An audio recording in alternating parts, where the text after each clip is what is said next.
All right. Hello, David. Hello. Thanks for coming on. Yeah, man. Thanks for having me. So, for people listening or watching, David and we've become friends over the past year, I would say. I first came across David's work on YouTube, his infamous therapy session podcast with Andrew Tate, which we're going to talk about. But David is a somatic practitioner, energetics practitioner. We'll unpack that a little bit. We'll let David explain that. But he's sort of involved in this particularly men's mental health, men's trauma space, and has some very interesting things to say on these topics. Obviously, mental health, therapy, trauma, psychedelics, these things have become very popular in recent times. But it's, I would say, relatively hard to find people who are really speaking in a deep, insightful manner on these things beyond just sort of TikTok pop therapy, 1 minute videos. There's obviously a lot of people with relatively shallow perspectives on these things, but every now and then you come across someone who has a deeper perspective on these things, and I think David is one of those people. So we're really happy to have you here, David, and I'm looking forward to going into some pretty deep areas with respect to personal transformation, personal growth, trauma, healing, men's mental health, behavior change, emotions, things like that. I'm excited to get into all that. Me too. Yeah, that sounds perfect. And David, you also, I haven't watched any of your acting before, but you're also a former actor in Hollywood, and you were in Gilmore Girls. Is that correct? That's right. That's the show that I'm best known for. I was the father, Rory's dad on Gilmore Girls, reoccurring character, and that went on for 7 years. And I did a lot of other things, but that's the thing that I'm most famous for. Okay. Well, maybe we'll circle back on that a little bit later. Can you briefly describe what the therapeutic modality you use is? Somatic and energetics? Yeah, well, I'm trained in a modality called core energetics, and it's in the Reichian model, Wilhelm Reich. And Reich was really the first to make the mind-body connection. And then from there, it evolved into bioenergetics, which a lot of people have heard of. And just the basic philosophy is that we hold trauma in our bodies, repressed emotions, stuck energy, however you want to think about it. And that talking about our problems can be useful, understanding them cognitively. But if we really want to heal, we have to be able to express all the emotions that we hold back. And the expression of those emotions actually elevates your consciousness because the repression of the emotion, of the energy, of the life force, it inhibits your way of seeing the world. So we go in through the body. We use different physical techniques like hitting, punching, kicking, breath work, different stress positions to try to access feelings that are hard to get to. And I think intuitively we all know that it's good to feel our feelings, but it's also how do we do that? And I spent a lot of time in talk therapy, and I got a lot of value from it. But it wasn't until I discovered this work that I felt like I really, truly started to heal and understand my trauma and understand myself, because I was essentially re-experiencing or reliving the trauma in the present. So I was allowing myself to feel the feelings that the child could not feel: the fear, the pain, the rage, and having that energy, those emotions move through your body. And particularly when you do it in groups and you're witnessed in it, very, very powerful. And it just allowed me to understand what had happened to me and how it was impacting me in a much deeper way. So I became a big believer in it and started the training program, and then started doing workshops of my own and started seeing clients. Yeah, core energetics. I did a 4-year training program between 2009 and 2012, and then I did a 5th year at the Institute in New York. So I'm very well trained in it, and it's a lot of experiential training as well as academic training. But it's it worked for me and it works for my clients. And it's been interesting to see how popular somatic therapy has become, because it wasn't popular when I started out. It was kind of fringe. It was considered a little weird, or at least the work that I was doing.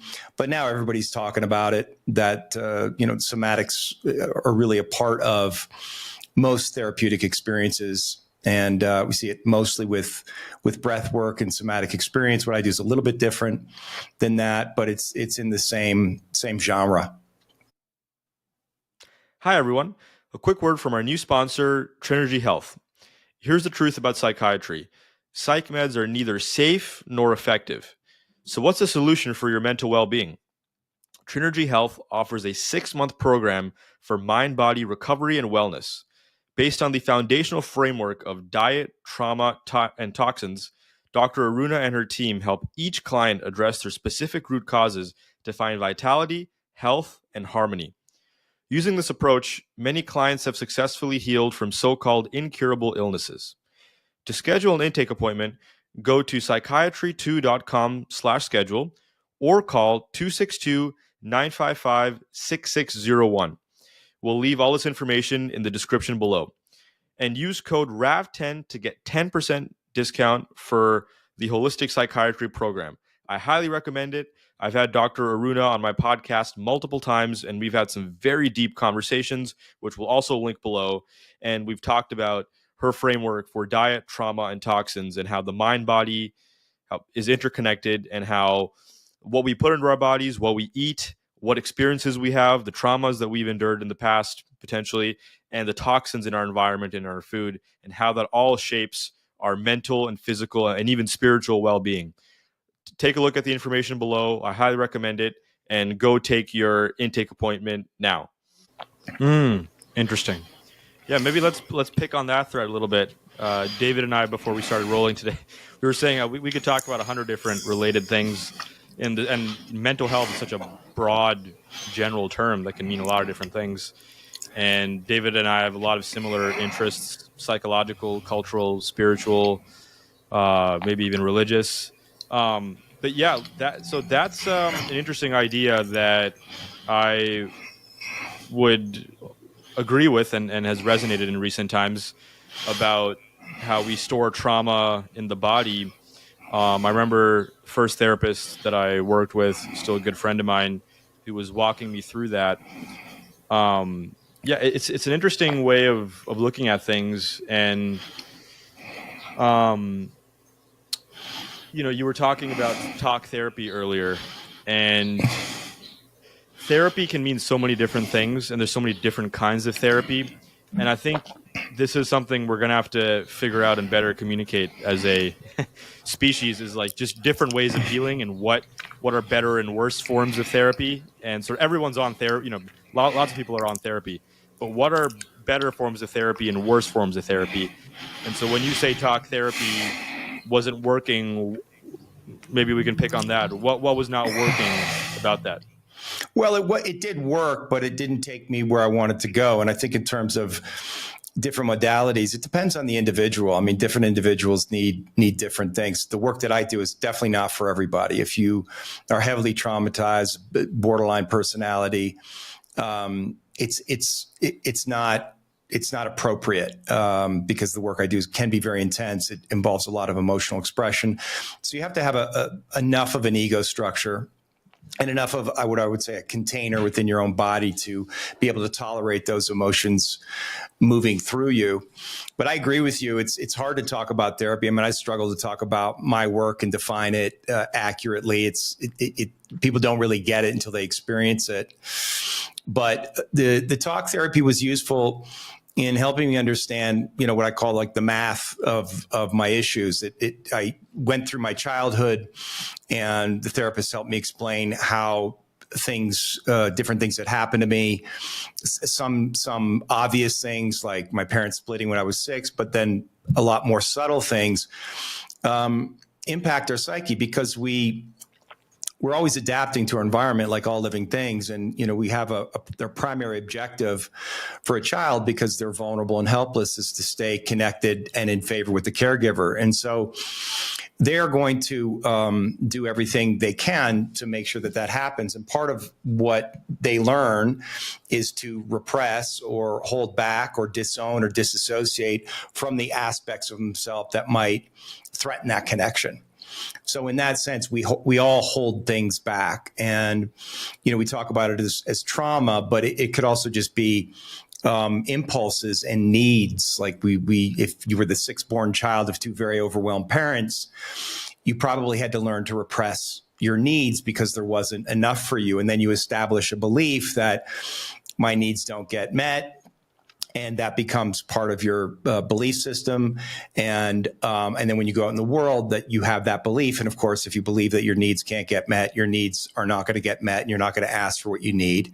And so, talk therapy is very good at making the connection between the issues you're having in your adult life, the distortions, the limiting beliefs, and connecting them back to the childhood, which helps you make sense of them. And making sense of them gives you some relief because you start to realize, there's nothing wrong with me. I got programmed in a certain kind of way, and this is why.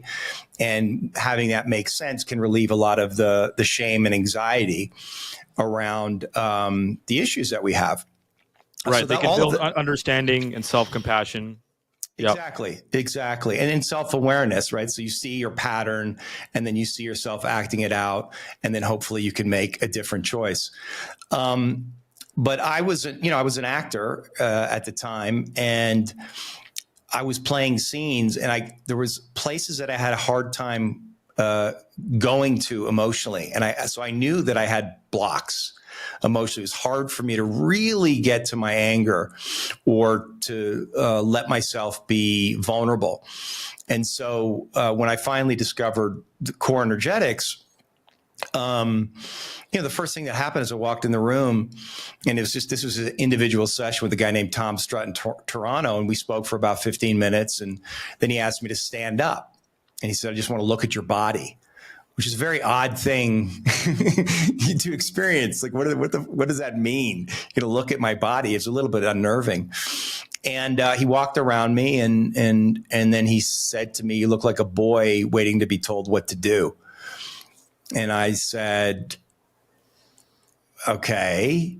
And he said, how does that make you feel? And I said, pissed off. And he said, good. And it was just so dynamic and interesting. And then, he had me do some hitting and to get out that feeling of anger and frustration because, my dad wasn't around, and there was a part of me that I had to obey my mother, and I had to be good for her. And so I developed this whole posture around it. And I was holding back a lot of my masculinity, my aggression, because, mom didn't necessarily approve of it. And that was holding me back in all kinds of ways. So, and then it goes beyond that, but just that initial moment, it just completely blew me away. The approach was direct. And there was action involved. And as a former athlete, I was excited by the idea of like moving my body, hitting things, punching things. And of course, it's, for you and I to talk here, if I was to say, hey, Rav, express your anger, like try to get angry, that's going to be a very hard thing for you to do. But if I give you a punching bag and have you start to hit it, it's going to be a lot easier for you to access your anger. So core energetics uses these kind of tools and techniques to help people access feelings that they would otherwise have a hard time connecting with. Right. And the talk therapy you were doing, was there a lot of emotional catharsis in that or not? Not really. I'd have little moments where, I'd tear up a little bit, recognition, just because, the first part of therapy is really, it's in, as somebody who practices therapy, is seeing the other person. Like you want to see and recognize your client's pain, and most of us are disassociated from our pain. And the one thing about trauma is, and Gabor Mate talks about this very well, the thing that happens is painful, but it's also that we're left alone with it. Like the child has to make sense of it on their own. And of course, they're making sense of it from the child's perspective. And so usually what they do is they make it about themselves. Like, this must be happening to me because of me, because I did something wrong, because I'm bad. And so that is really the beginning of shame. And so just being recognized in our pain and having the connection made is very cathartic, right? And very relieving. But for me, it wasn't the end. I wanted to go, and that can be enough for some people. I want to say that. Like, I'm kind of an intense guy and I like intense experiences. So the core energetics really spoke to me. But for a lot of people, talk therapy is enough. I mean, I'm watching the couples therapy show, and that therapist on the show, I think she does amazing work. I mean, there's a lot you can do cognitively, helping people reframe different situations or how they think about things, or showing them how they're misinterpreting something that their partner is saying to them, and they're reacting from their history. They're triggered not because of what's actually happening in the present moment, because it's activating something that was painful from their past. And once they have that awareness, it can really help them make a different decision. Yeah. And what kind of talk therapy were you doing? Was it a particular modality? I started out with a psychiatrist, and that was interesting, but I didn't really resonate with the psychiatrist. And then I went to a couple of different traditional, psychologists, standard psychotherapy, until I found somebody that I really liked. And that was helpful. I did that for about a year. And then someone told me about Gestalt therapy. And that was really interesting. You do these, chair work, they call it, and there's a lot of psychodrama. And we did some sort of shamanic practices, and which I found really useful and exciting and enlivening. And then a couple of years later, I stumbled across core energetics. Right. So what do you think is a good proxy or indicator of high quality therapy? And I mean, I don't know if you want to talk about it there's different forms of therapy. And the sort of general provisional view that I have at this point is cognitive behavioral therapy can be very helpful, but other forms of therapy, do you know internal family systems? That's the one I've been doing, IFS. That appears to go much deeper than CBT, although the CBT purists would sort of disagree with that framing. But I have limited experience, but like with IFS that I've done, I have a really good therapist that I work with over the past couple of years, and we'll talk about psychedelics too, because that's been a part of my journey. But that has been very powerful in breaking barriers and getting into the deeper emotional pockets. And so, when you say you didn't have a lot of emotional catharsis, I've had a lot of that in IFS with this one therapist who I really like, and we have a good therapeutic relationship. And I've had many sessions where we're going into very deep areas, deeply rooted pockets of emotional turmoil and trauma, small t, big T, whatever, but areas of real inner struggle and shame and guilt and fear and anxiety and worry. And those sessions appear to be very powerful breakthroughs in understanding myself and going sort of into the depths of the psyche of things that I've been holding back or not properly understanding. Well, it sounds like you got a good therapist. I mean, if it's working for you, then it's good. I think there's utility in all the different forms of therapy. And I know a little bit about IFS, and I've done a lot of family constellation work. So I know, how those dynamics work. And the truth is, I think the power of IFS is that, we get hurt in relationship. I mean, the trauma it's relational. And so focusing on the relational and focusing on the dynamic and really bringing consciousness around the different dynamics that were happening. And because the impact can often be very subtle. And because we grow up each grow up in our own family, that's all we know. We don't know anything other than the family that we grew up in. So it all feels very normal.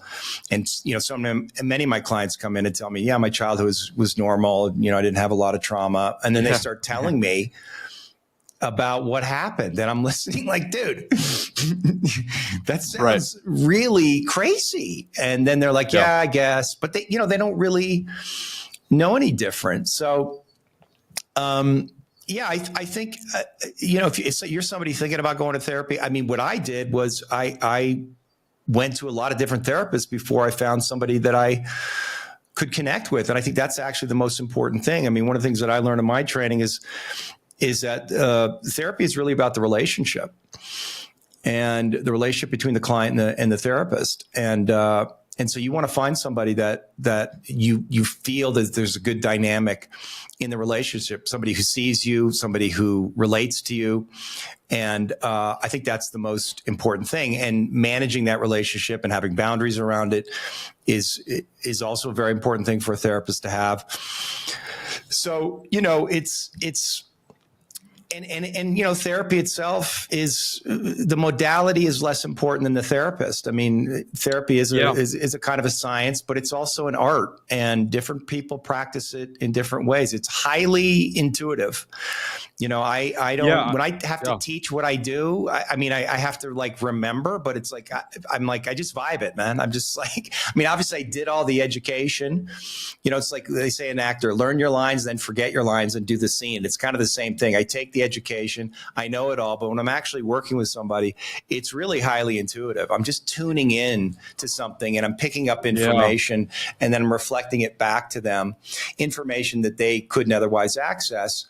But because I'm trained and because I've developed my intuition, I can kind of feel what's going on. I can feel where the distortions are. I can feel what's blocked, and then I'm able to kind of name it. And it's the language you use, the tone of voice, your own body language, the presence you hold. I mean, that's really the most important thing too. Are you able to stay perfectly present with your client? Because presence itself is healing. That awareness and non-judgmental awareness is not something that we usually experience in life. We're being judged by people all the time, but you suddenly sit down across from somebody who's not judging you, who's just meeting you where you are. Yeah. That's a fucking powerful experience, and it encourages you to open up, and you start opening up in ways and saying things that you didn't even know were there. Yeah. Yeah. You're totally right about the modality being less important just in my experience. So the modality that I've worked in is IFS, internal family systems. And if anyone listening or watching is interested in going into that, actually Andrew Huberman just did a podcast with the founder of IFS, which I haven't watched yet. I want to watch it, and I want to read the book as well by the founder. But he just did a podcast on it, which sounds pretty awesome, going into the particulars of that modality and how the founder created it and what inspired it. But just the therapy that I've done with my therapist, it doesn't really feel denominational in any sense. It doesn't feel like this is we're doing one kind of. It's just like, what are the issues? Because the goal, and this relates to some things I've been thinking a lot about. The goal is improving your life, having a better experience of reality, having loving relationships, enjoying life more.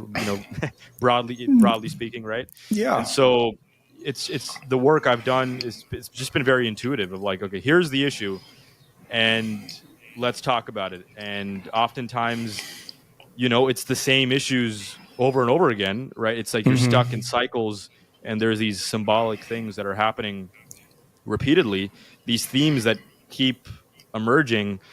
And there have been a lot of these eureka moments of whoa, wow, oh, we're falling into this thing again. Let's hash it through again.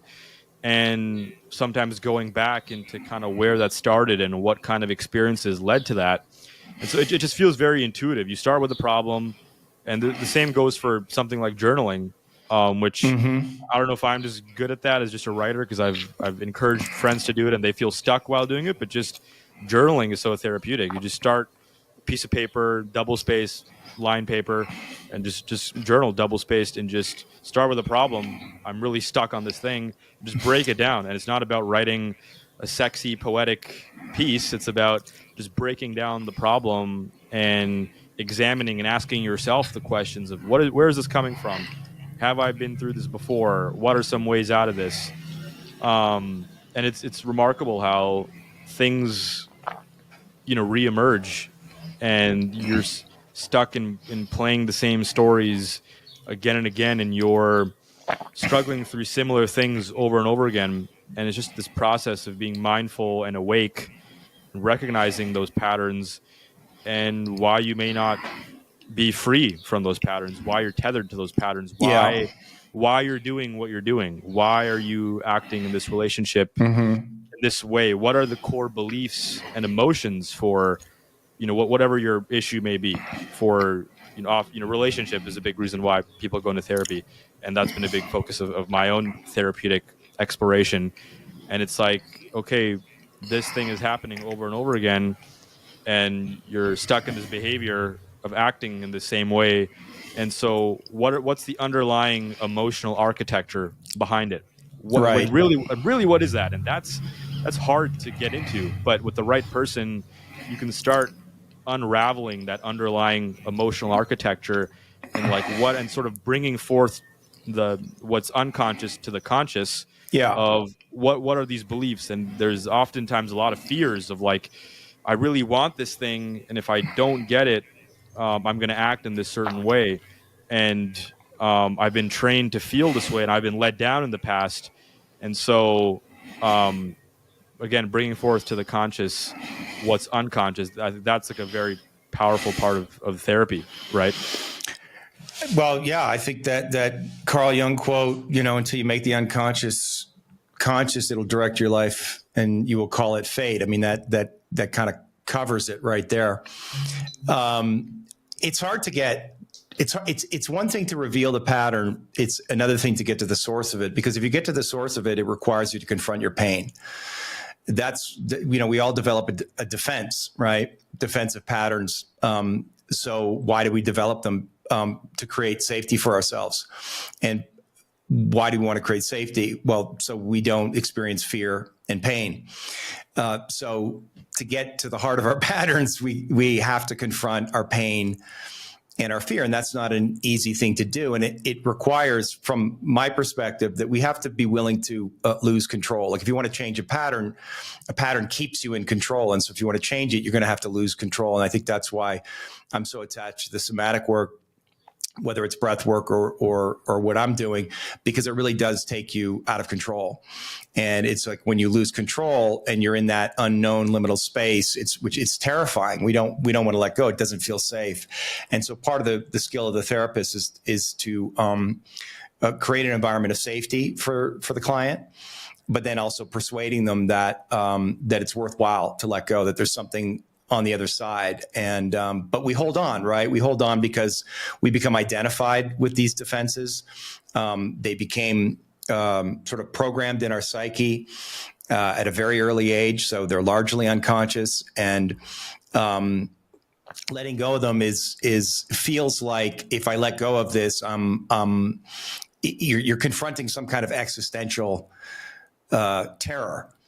Because if this is what kept you safe as a child when you were young and helpless, it kept you safe from pain, but also from this fear of annihilation. Like, we forget how vulnerable we were as children. It's not something we like to think about, and how helpless we were and how dependent we were on our parents for survival. So you can imagine how high the stakes feel to the child in terms of adapting themselves and shaping themselves in order to survive. So when you're trying to convince an adult to let go of those patterns, you're really dealing with the psychology of the young child, who's like, are you fucking crazy? This is the thing that kept me safe. This is the thing that allowed me to survive. I'm not giving this up for anything. And, you have to bring the adult consciousness in and kind of hold the child's hand through that process, and let them know that it's okay to be safe, or it's okay to let go. It's safe to let go. And that the experience you were in is over, and you're in this new place now, and it's different, and it can be different. But the unconscious part of us, doesn't always believe that or trust in that. And that's really where I think the art that comes in with the therapist. It's like just creating the safety and using persuasion and proper languaging and the different techniques to gently guide the client through that process, which is it's terrifying. Like the workshops that I do, they're fucking scary, man, because we're, what am I? I'm asking really to let some part of them die, and be reborn. I mean, that's really the hero's journey. There's a death and rebirth. And so all therapy really, that doesn't happen in day one of therapy. It can take a lot of time, but that's really at the heart of it. Am I willing to let this part of me that kept me safe, that I'm attached to, it's everything that I know. Am I willing to let that part of me die and be born into something else? This episode is sponsored by Alchemy Elements. I've got to say, this stuff has become a staple in my mornings. I start every day with it in my smoothie or protein shake. It tastes amazing, but more importantly, it works. I feel sharper, more focused, more calm, have more energy throughout the day. Alchemy is packed with full spectrum mushrooms and adaptogenic extracts from plants like reishi mushrooms, cordyceps, lion's mane, shilajit, and more. Everything's third party lab tested, which is really important to me because there are a lot of supplements and natural compounds and herbs available online, but they're not properly tested, and you can never be sure at times if it is safe and effective. In this case, everything's third-party lab tested, which is awesome, and the ingredients are all clean, powerful, and I'm sure you'll be able to feel the difference. Use code ILLUSION at checkout, and you'll save 10% on a one-time order or get 30% off your first subscription order, which comes with this beautiful ritual kit, a gold bottle, a gold spoon, and a gold handheld frother to mix it perfectly every time. Check it out. The link and the information is all in the description below. I highly recommend it. Right. And I assume you relate a lot to the term inner child in your work. Mm-hmm. Yeah. So with what I was saying, the underlying emotional architecture that you tap into when therapy is done right, a lot of that is, quote unquote, inner child work of things that you experienced in childhood, patterns that you have, ways you've been programmed emotionally that you're still in. And there's a great quote, I think it might have been Mark Manson, about wherever you are in life, physically or externally, if you're 30 years old, you're 4 or 5 years behind at least.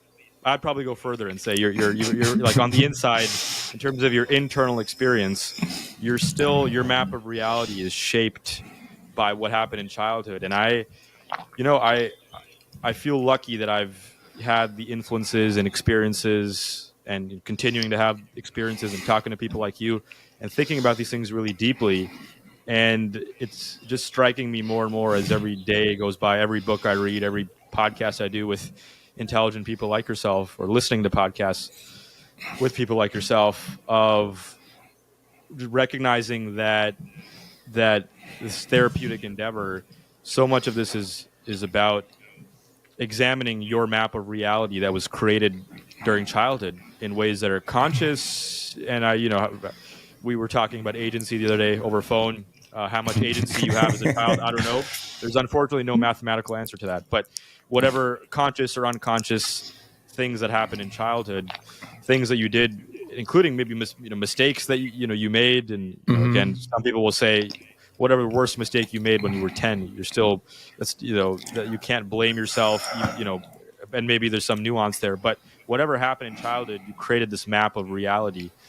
And the process of therapy, and really just the process of growing up and of being a better human and having a better experience in the world, is examining that map of reality and seeing where that map is off, and where that map, or another metaphorical term to use is narrative, your narrative of reality, your perception of reality, where that's distorted and where it's kind of gone wrong.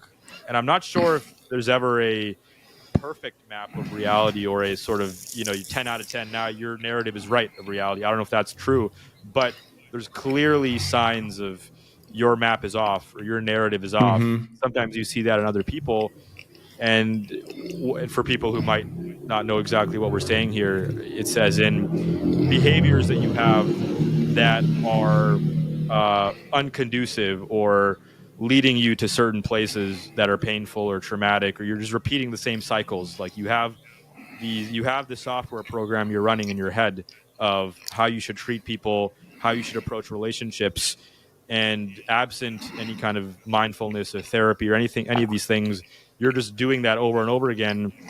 And oftentimes, if you're running into the same issue over and over again, it's probably not other people. This is sort of an insight I've had. It's like Yeah. if you're running through the same things over and over again, and I see this with men in my life, friends, contemporaries, colleagues, whatever. It's like if you're running to the same relationship over and over again, or you're finding the same kind of woman over and over again, maybe it's not the women's fault. Maybe it's you. Maybe you need to look in the mirror because your why are you reality, attracted to that kind of woman? Yeah, why is that happening over and over again? So is that how you feel free to add more into this, but is that how you see the therapeutic endeavor of looking at your map of reality and seeing where it's off and shifting that? Yeah, that's why people usually come to therapy, because they realize their map of reality is off, and because they're caught in some loop. There's a pattern that's repeated, and they don't know what's going on. And I had an aha moment, and I tell this story all the time. And this is, I'd already done a little bit of therapy, but this was before I really, really got into the deep work, where I was arguing with my girlfriend at the time. I think I was 30. And halfway through the argument, I realized that I was saying the same thing to her that I'd said to every girlfriend that I'd ever had. And not only saying the same thing, I was using the exact same language. And I guess because I'd done a little bit of therapy, I caught it mid-sentence. And I had one of those moments, and it was genuine. It's not you, it's me. And I really realized it is me. There's some loop I'm in. And, I was determined to get to the bottom of it, because then I realized, well, I'm not really free. I'm acting out some unconscious pattern. I'm literally saying these same words. I'm complaining about her. I'm judging her. You don't do this. And, you don't see me, or whatever it is that I was saying. And then, of course, once I started to go deep, I realized, it was all connected to my mother. All the things that I wanted from my mother that I didn't get, the love that I wanted that I didn't get. I wanted to be seen and received and have my needs met. All the things we all want as children, and that didn't happen for me for whatever reasons. My mother was great, but she was a young woman and divorced at 27, 2 young kids, and she was doing her best. And I really started to see that it all started in childhood, and that then I was recreating this pattern. I was dating women that were to some degree similar to my mother, at least in certain emotional pattern, and then recreating the dynamic, unconsciously attempting to resolve it, but at the same time picking women that were like my mother. So I was only exacerbating my frustration, and then confirming to myself the story that I was telling myself, which was women are crazy.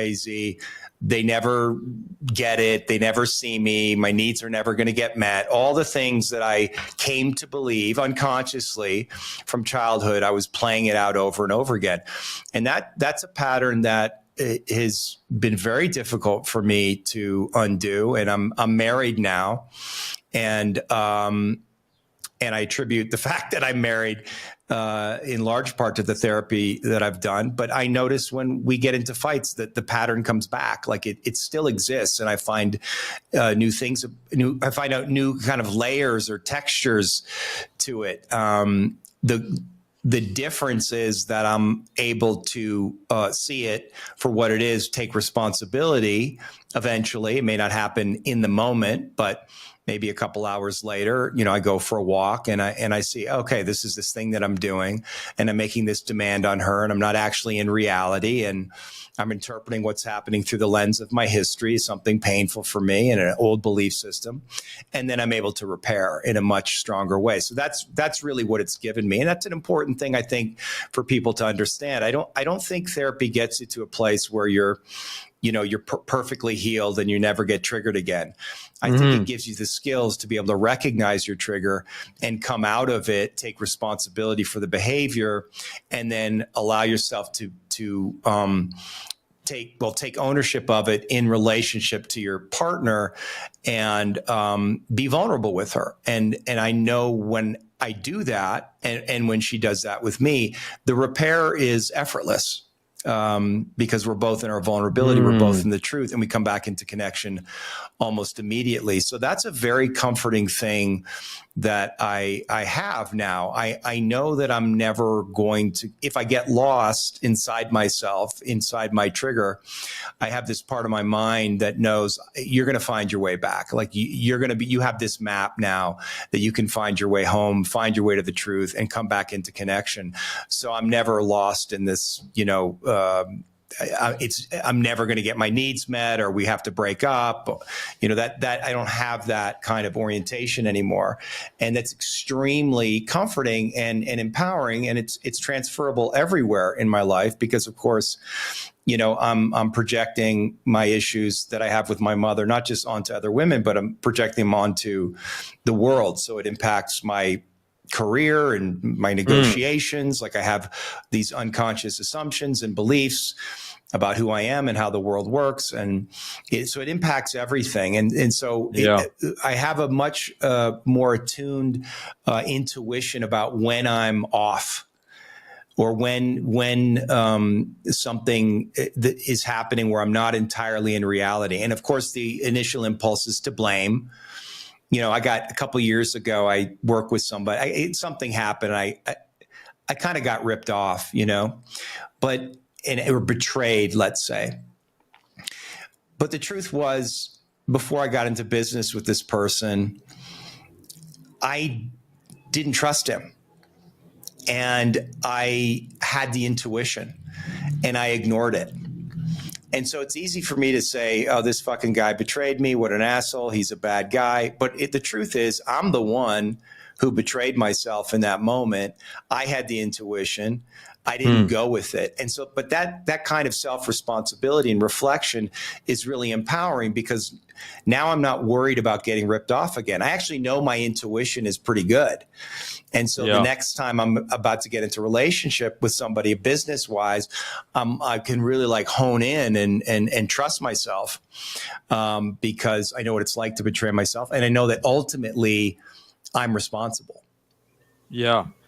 And would you say the experience that you just described of being more aware of these loops that you're stuck in, being in a better place, it's more easier, more fluid, comes more naturally to repair when these things happen? Do you think a good way of saying that is being less hostage to those unconscious patterns?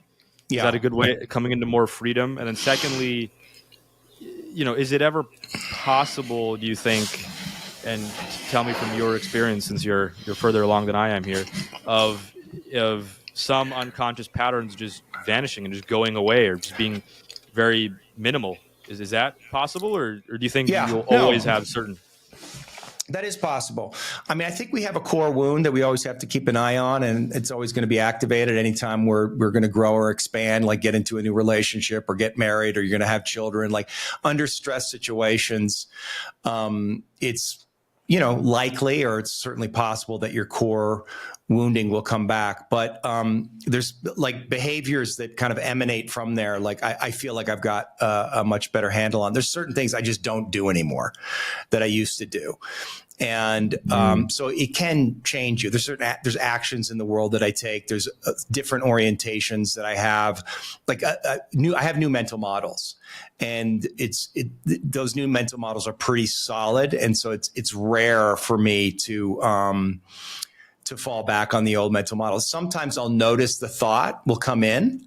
The old thought will come in, kind of a disempowering thought. But I've also learned to just ignore it, to see it for what it is, that my negative thinking. That's kind of the meditative framing, right? You don't have to identify it. Not every thought needs to be unspooled. And I mean, we can get into that more too, of therapeutic versus meditative exploration. Those are kind of different things, actually. Yeah, but they work hand in hand, I think. Okay. But so, as you were saying, so do you think that some patterns can just vanish almost entirely, but do you think other ones will forever be there? As I said, I think some of us have core wounding that is hard to undo, and so it's always going to be there. It's like a wound, if you got injured as a kid, and you have a bad shoulder or something, and you're going out to play tennis, and it doesn't mean you can't play tennis. It doesn't mean you can't play tennis at a really high level, but you have to take care of your shoulder. You have to ice it after the game, and generally be mindful of it. And I think the same is true of our emotional wounding. We just need to be sensitive around the places that we got really hurt, but it doesn't mean that you can't overcome it, certainly. But yeah, I mean, again, this is my experience, my wounding. Yep. I've probably done as much work as anybody that I know on these different things, and in a lot of different modalities, in a lot of different ways, and things still come up. They have. I'm not held hostage by them, as you said, like in the same way. But sometimes they're still there, and I have to keep an eye on them. Right. Yeah, that word freedom or agency, not a more powerful word. That seems to be so. This work that we're talking about, and we can talk about different dimensions of this work as we already have. Is the entering into more freedom and agency from those unconscious patterns and emotions? Is that a good way of framing it? Yeah, absolutely. I mean, that's what we all want is freedom. And we all got programmed. You can't live in this existence without some degree of programming, whether it's like what happened to you as a child, or the culture you grew up in, or the particular time that we're living in. I mean, there's programming everywhere. So there's none of us are pure. We can touch into pure conscious awareness through meditation or through psychedelics, and we can have that experience, and we can build off that, and it becomes, I think, easier to touch into that the more that we do that and live from that place. But we operate in the world, and people are largely unconscious, and people have their own desires and attitudes, and whether they know it or not, there are subtle manipulations going on all the time, and it's complicated out there, And so, I don't strive for perfection, but the freedom for me comes not from being like perfectly evolved and perfectly emotionally healed. It comes from knowing that, as I said earlier, if I do get lost, if I do get triggered, I know, because of all the work that I've done, I'm going to be able to find my way home. I'm going to be able to get to the truth. I'm going to be able to take care of self-responsibility. I'm going to be able to see this clearly eventually. And once I see it clearly, then I'm going to be able to take the appropriate action to resolve whatever it is. That's the freedom. Interesting. Yeah. And so patterns from the past might come up, but you're in a better place to deal with them. Exactly. Just put a finer point on that for me, for that difference, because the reason why I'm saying is because there's a therapy cynicism, which is totally understandable, which is that life is filled with suffering. That's the first noble truth in Buddhism, or life is unsatisfactory. It's a better articulation of the first noble truth. But there's this cynicism of life is just kind of always going to suck. This is not my view, but certain people around me, their view. And there's just, and then, you see people who are therapists or psychologists or people that have done a lot of work. Maybe they've done a lot of psychedelics, or they've done a lot of therapy or breath work or meditation, still suffer in seemingly ordinary ways at times. And so describe that in a little bit more detail for me, of that difference, which is sometimes not noticeable to people who haven't done any inner examination, and so they don't see that difference, and it's not a meaningful difference to them, and they just feel like life is going to suck. Relationship, no matter how many ayahuasca retreats you do or how many years of therapy you do, you're going to have a horrible fight with your wife one day. That's pretty much guaranteed. I'm not married. Yeah, I've never been married, but that's going to happen. Yeah. So you're going to suffer. So what is that? So what is that difference? In either case, I sort of have an answer to that, but you have a more meaningful answer to that. So tell me. Well, I hope I have a more meaningful answer. I mean, think you do. There is I would say conscious suffering and unconscious suffering, necessary suffering and unnecessary suffering. So I don't think we can escape the suffering of life. And do we want to? I mean, if you want to do something great in the world, you sit down to, I don't know what it's like for you to write, but you sit down to write, there is some suffering involved, right? And any like going into a relationship, there's going to be suffering involved because a relationship is going to take you to your edge. Like that's what it's there for. I mean, I see it as a spiritual practice, and every spiritual practice involves some degree of suffering. Fasting is a kind of suffering, but you're doing it intentionally to get a result, right? You're doing it intentionally to allow yourself to burn through something to get you to a higher state of consciousness. That kind of suffering, I think, is inevitable. Life is going to give you challenges. You want that. I don't want my life to be easy. I want my life to be challenging. And when it's not challenging, I do things to make it more challenging so I can feel my edges and continue to grow. But there's the unconscious suffering, which is where you're stuck in a pattern and you can't find your way out, and you keep dating the same kind of person over and over again. You keep having the same fight, and it's never resolved, and you feel hopeless, and you eventually will turn to cynicism and resentment and despair. And I think that kind of suffering we can alleviate. It's not an easy thing to do.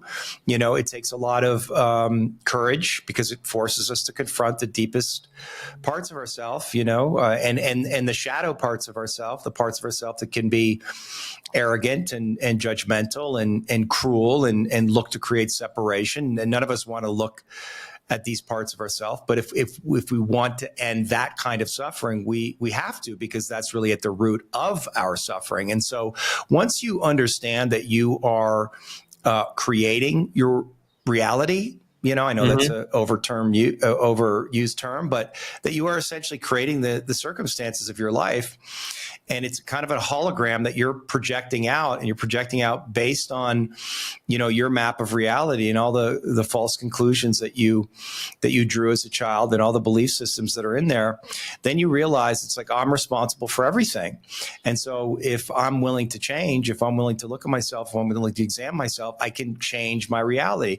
And I see it happen in real time all the time. I mean, if I shift my energy in relationship to a client, or in relationship to my wife, like if my wife and I are in a fight, and I can get a hold of myself and just breathe for a second and then come into my heart. This is what I do. I literally come into my heart, and then I start speaking to her from my heart. The second I do that, the moment I do that, I literally see in her body, she begins to soften.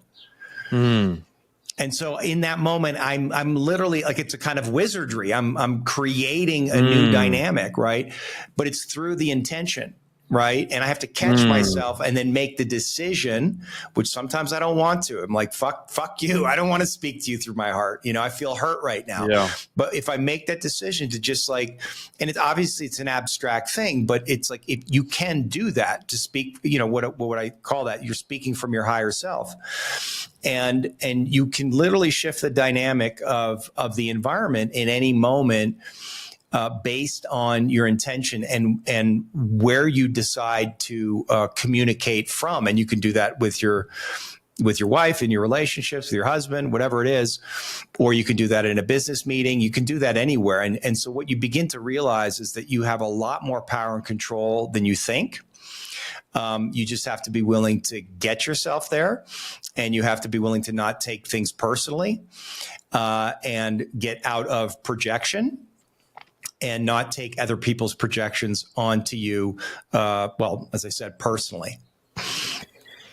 Yeah. And I don't want to exaggerate some recent things I've been realizing and coming to recognize, but it's pretty interesting when you begin to do some of the work that we've done. You way more than me, obviously, much younger and newer to this. But when you begin to start to see slowly and gradually, you start to see what kinds of emotions and behaviors have led to certain outcomes, and you begin to recognize that you begin to recognize that what's happening in reality, the bad things that have happened, and I like to be precise and specific. Not everything. You know, if you're living in Syria or Ukraine and your bombs are being levied in your town, that's not your unconscious trauma. That's being Sure. projected to reality, right? So But it there's could be the exceptions like that. unconscious trauma of the culture that's creating it. Okay. Okay. You know what I mean? You can go deep on this. Like, you know, there Okay. could be a collective unconscious that is actually co-creating that dynamic. Doesn't mean you're responsible for it, but that's a thing. Interesting. Okay, maybe we can pick on that more later. But Yeah. there's obviously a difference, which everyone would agree with, of an earthquake happening in your area versus you dating the same person over and over again and getting into this one messy sure. relationship. Yeah, there's a difference there, right? But when you begin to recognize, and this is step one. Doesn't mean things are changed, but I'm speaking from just very direct, open, recent experience of when you start recognizing what behaviors, or sorry, what beliefs, what rigid beliefs that you have that have been contributing to certain outcomes in reality. That's pretty fucking crazy when you start unpacking that. Like, Yeah. it's like whoa, like, and it's, I'm trying to talk very precisely here. It's like the shift between, you know, reality sucks, people suck, relationships suck, bad things are happening in the world, and, you know, this cynicism, this pessimism, this kind of apocalyptic thinking that can come with that, right? Of I can't find love, relationships suck, all the suffering that you're seeing, to then like, oh wait, I'm contributing to this. I am projecting this unconsciously. The beliefs that I've had have led to these outcomes. And so that kind of flips the script from a place of victimhood, actually, to a place of more agency, of like, oh, these things that are happening are not just because reality is so bad and because people are bad or women suck and they're the problem, but because of certain emotions that I've had built from childhood, parenting, going to school, bullying, whatever it is, that's actually contributing to that. And in my case, I've just unraveled certain beliefs about myself that have led to certain outcomes in reality, and I'm still piecing it together. But I think that's what it is. I'm just trying to highlight the sort of revelatory feeling there. Yeah. It's moving into sort of empowerment and agency, rather than blaming other people over. Because if it's just other people, which again, I'm not saying like we can, and tell me if I'm wrong. You can conceive of a scenario, maybe, and maybe I'm wrong, of you're fall into a certain relationship where you meet someone and it's just that person just sucks, and maybe you've done all this inner work and you're conscious. And again, maybe I'm wrong here. Maybe if you have done a lot of that work, maybe you would have been conscious that this person's really toxic. But moving from a place of people just suck and bad things are happening in the world, and therefore these bad things are happening in my life, to I'm creating this reality. I'm the one selecting these people. I'm the one projecting these things over and over again. That's leading to the suffering.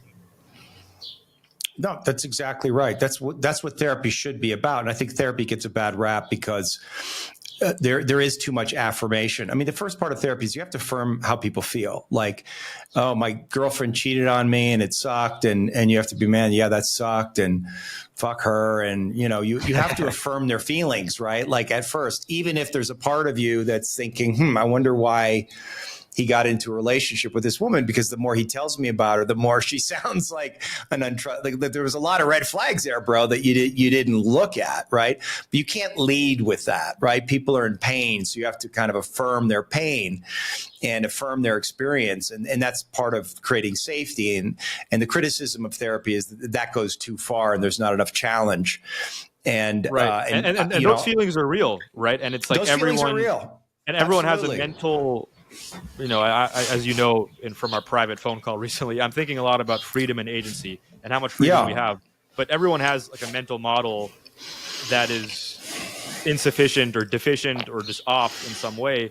And so what you're talking, the first part of what you're talking about, like it's your mental model is off in some way and is leading to these outcomes, but that mental model that's failing you is leading to those bad things happening to you. But Yeah. your emotional reaction to that sucks, and that Yeah. compassionate exploration when the tears are coming and you're like, that really sucked, man. That was a bad experience that you had.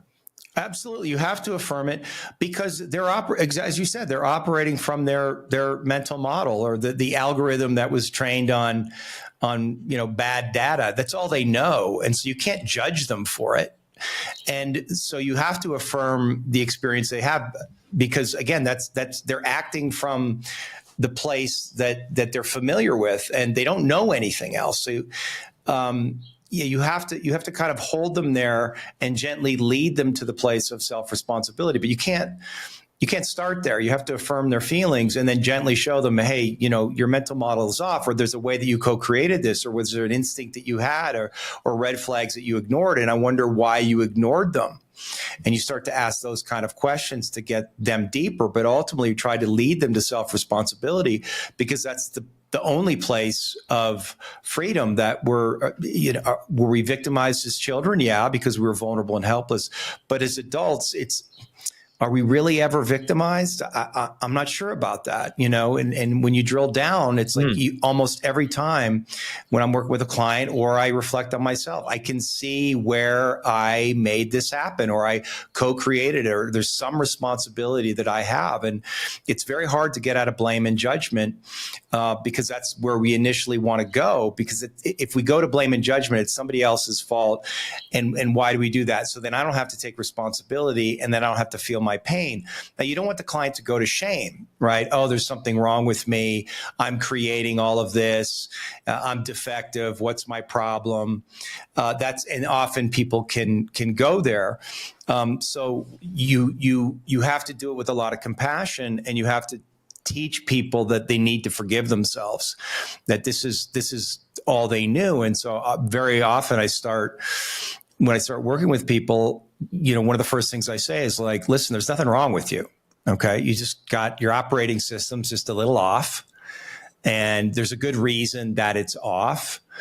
And you didn't do anything wrong. You adapted to your childhood in the best way that you knew how. You did that to create safety for yourself based on a set of circumstances that you were born into. This is all you know. So it makes perfect sense that you would act out in this way as an adult.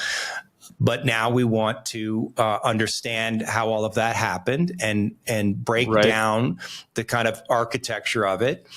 But aren't you stripping agency though when you say that? Like, okay, like I grant the childhood stuff. But yes. What about mistakes you made last week before this hypothetical therapy session we're talking about? Well, I think that's a great question, because you could say that killers and, I think Sam Harris in one of his books talks about this, right? No free will. And so what do you do with people, murderers, right? Most of them, almost all of them had horrible childhoods where they were severely abused or in their presence of a lot of violence. So that's what they know. Are they truly responsible for what they've done? It's a great question. I don't know how you live in a society where you don't hold them responsible. Maybe it's imperfect, but I don't think the prison system is particularly a good one that we have. It feels pretty barbaric, and so maybe in a more evolved society, we would say, "Listen, man, we understand that you did this because you were beaten severely as a child, and you don't have any control over yourself. Maybe you're not evil, but we got to lock you up because you're not safe. And while you're locked up, we're going to help you try to come to terms with this. And maybe there's a place where you can resolve it and be a functioning member of society." So, but do they actually have agency? I guess ultimately I would say, I would say no, and yet they're still responsible for it. What other model can we have at this point anyway? You're just talking about murder. Murder is an extreme example. Anybody, right? Anybody. Right? Like anybody doing anything bad. One of the things I talk about with when I'm working with couples is I try to, again, not in the first session, but eventually once some trust is established and once we've broken it down a little bit, I try to help show them how they're both being at times cruel to each other. And that's not an easy thing to confront. We don't want to think that we're capable of cruelty. But if we're honest with ourselves, sometimes we say things, particularly in our relationships, to people with the express intention of hurting them. We say things that are hurtful. Why do we do that? Because we've been hurt, or we feel like they've hurt us. And so we rationalize it and say, well, then it's okay for me to hurt them.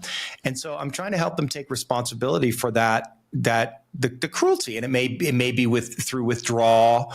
They pull away and to protect themselves, but really they're pulling away their love to punish. And what I try to help them see is that it's a protective mechanism. Like, they're being cruel because there's some unconscious pain that they're protecting.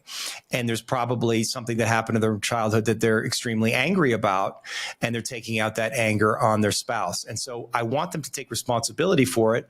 But at the same time, I don't want them to make themselves bad. I don't want them to identify with the bad behavior. The bad behavior is an expression of your defense. And so I always say to couples, when you are fighting, it's not the two of you that are fighting, it's your defense versus her defense.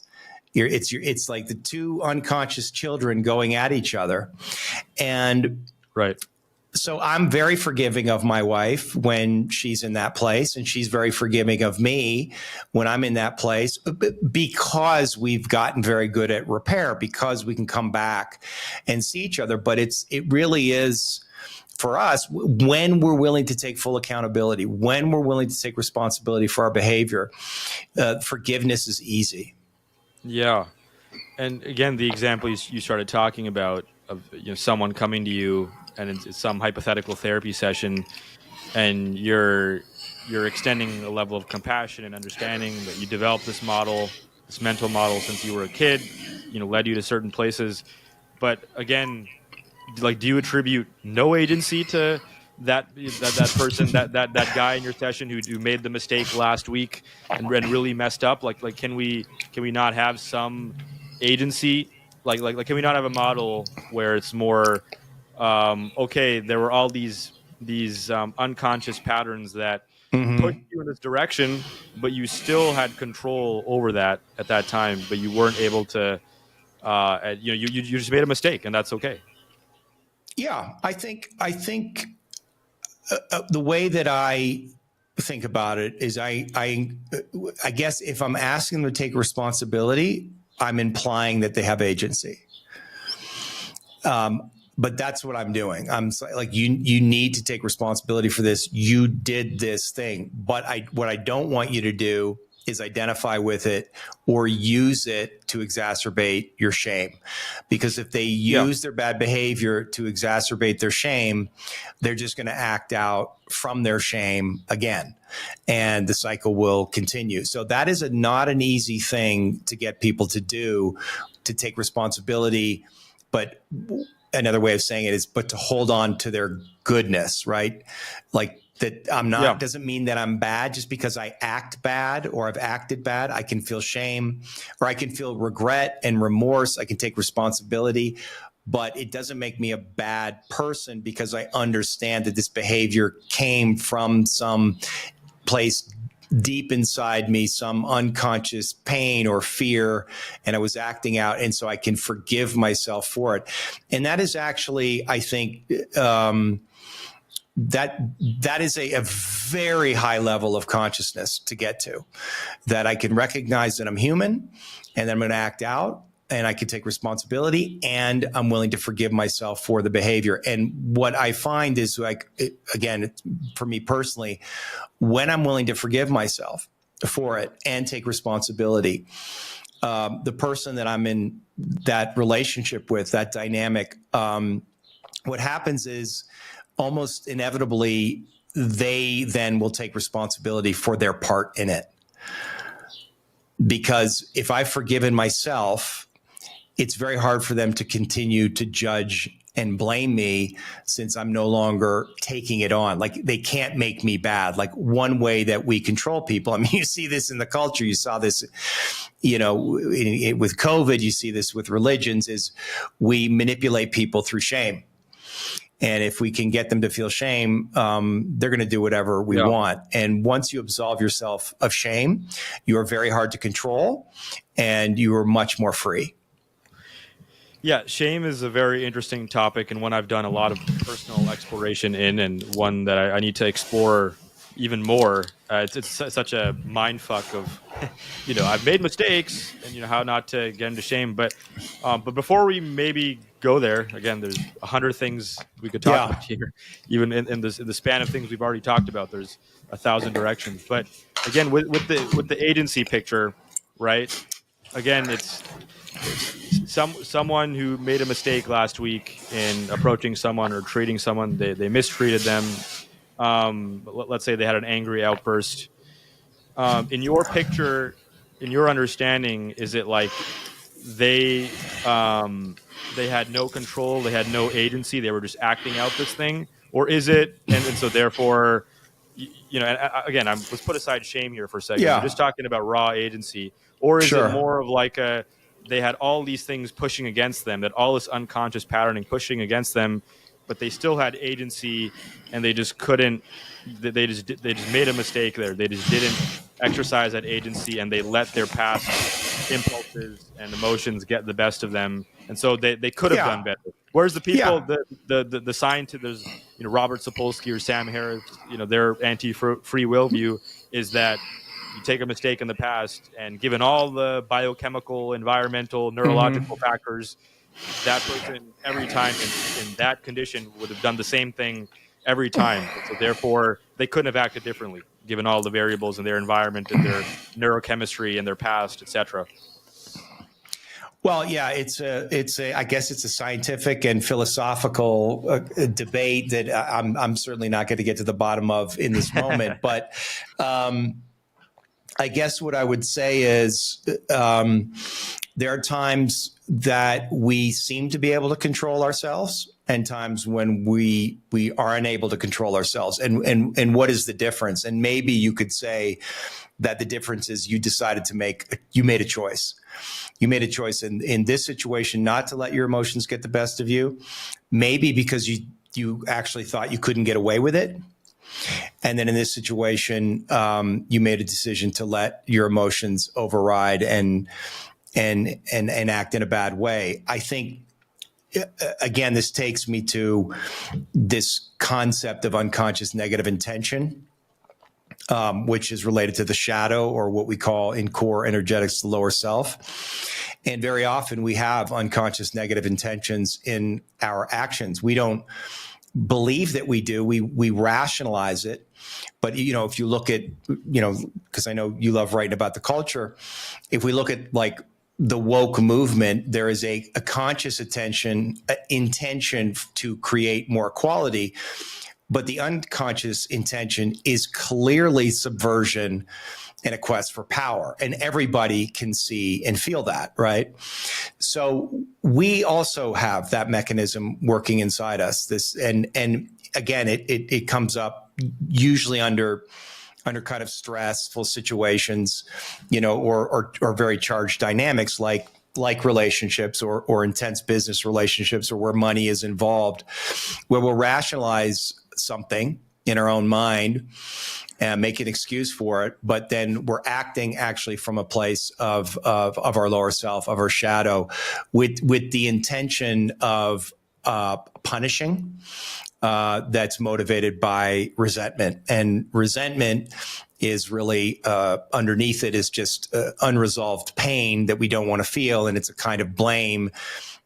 This other person or this group is responsible for how I feel, and therefore I get to punish them for it. Now I'm going to put a story on top of that to rationalize it, but the true unconscious intention is some form of punishment or control or to shame, to gain a feeling of power in a place where we don't feel like we have any. And that is our responsibility. We have to take responsibility for that. And so it's one of the most difficult things to come to terms with, that very often we have unconscious negative intentions in different dynamics. Like you'll see a guy. I mean, I think I used to do this when I was younger. Man, you go up. I'm angry with women. I'm not getting the attention that I want, or they're not giving me what it is that I want, and I'm going up to them with the pretense of being nice. But there's something else going on. Like I'm almost creating. I know I'm going to be rejected, and so then I get to use that rejection as evidence that women are difficult, or women are crazy, or women are bitches, and then I get to feel the satisfaction of my righteousness. And that's a difficult place to own, and the psychology in that is tricky. And so, in that place, and once we take ownership of it, once we know ourselves there, I do think we're responsible for it. So I guess, the answer to your question is, I think I don't know. Do we have agency or not? I guess I can't answer it, but I think the mental model should be that well, I don't know what the mental model that I have is even if you don't have agency, it's still your responsibility. Yeah. Okay. One thought I have about this, because part of why I'm thinking a lot about these things is, with pretty much everyone listening to this, there are people in your life that are suffering. You might be suffering a lot. You might have gone through a lot. People around you are maybe going through a lot or have gone through a lot. And if not, then you will at some point very soon. And knowing what we are, things we've already established here in this podcast, and that we both understand, and I think most people would at least agree with, is that there is an unconscious patterning. There are these unconscious things that have an effect on our conscious behavior. The reason why I'm thinking about a lot of these things is that it's very difficult to deal with people going through a hard time or acting in certain ways. Mm-hmm. And we want to be able to navigate that better and better, whether it's ourselves, right, relating to ourselves, or people around us. And one thing that I'm thinking about, that, and I should probably write about this, because I think I might be onto something here, is that maybe with agency and freedom, it's acknowledging that you don't have freedom over everything. I don't think anyone agrees that you have boundless free will, right? I will not be Michael Jordan tomorrow, right? I will not be able to do certain things no matter how much I want to do them. But I wonder if agency is better conceptualized, and say when dealing with a difficult person, let's say someone who's an alcoholic. I don't happen to know any alcoholics around me, but I know they exist. I know people have encountered people like that. Maybe it's not, maybe it's this person, they don't have agency or freedom over how much they drink, or if they drink at all, but they do have agency over what steps they can take now to start unraveling that issue and improving it in the long term. So maybe they can't put down the 5 beers they're going to hammer tonight before bed, or the 4 glasses of wine, or whatever it is.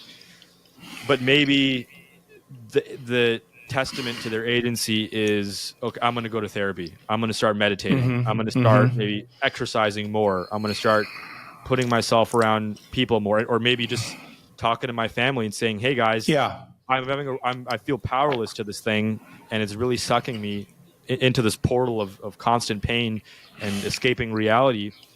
Just, saying something like that, and then taking steps to improve that. Like, maybe that's like the marker of agency, is, are you actually taking steps to improve that condition? And maybe you can't overcome that condition now. Maybe we can talk about anxiety, say, I can't overcome my panic attacks right now. I'm an anxious mess. But what can I do? Again, maybe I can calm down those nerves, and maybe before going to bed, or before going to work every day, I'm an anxious mess and my heart rate's really high, and I can't fix that now. I can't fix that tomorrow morning before work. But I can get on the phone right now, or start researching therapists in my area who have dealt with anxiety.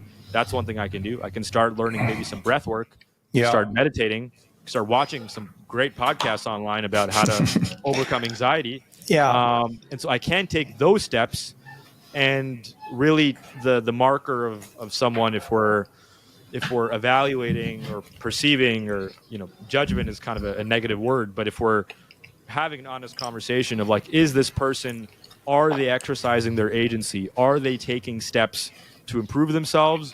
Or are they just wallowing in victimhood and misery and complaining and saying other people are the problem? It's like, so maybe it's not like, maybe we don't have to be so extreme of like, everything they're doing right now, this is all from their childhood, right? This is all unconscious patterning. It's the thing with their mom from 30 years ago. It's the way their dad, abused them 40 years ago. It's like, okay, that's there, but this person also has some agency today to meditate, pick up the phone and That's right. Go call a therapy clinic, or start watching a podcast about how to start unraveling their depression. What do you think?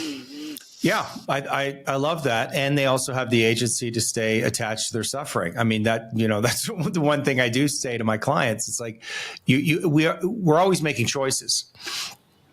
And again, some of these choices are unconscious, but nevertheless, you're making a choice, and you have to know that you're making that choice. And if you're moving towards healing, if you're taking steps, if you're being accountable, if you're recognizing that there's something going on, and you have a sense that it's not the world, it's not your mother, it ultimately has something to do with you. And even if it was your dad and your mom and they were horrible parents, and now you're left with this, right? Like your pain, your suffering, it now belongs to you. And so it's yours to deal with. But a lot of people, they're very attached to their suffering. They're very attached to being a victim, because they get a lot of power there.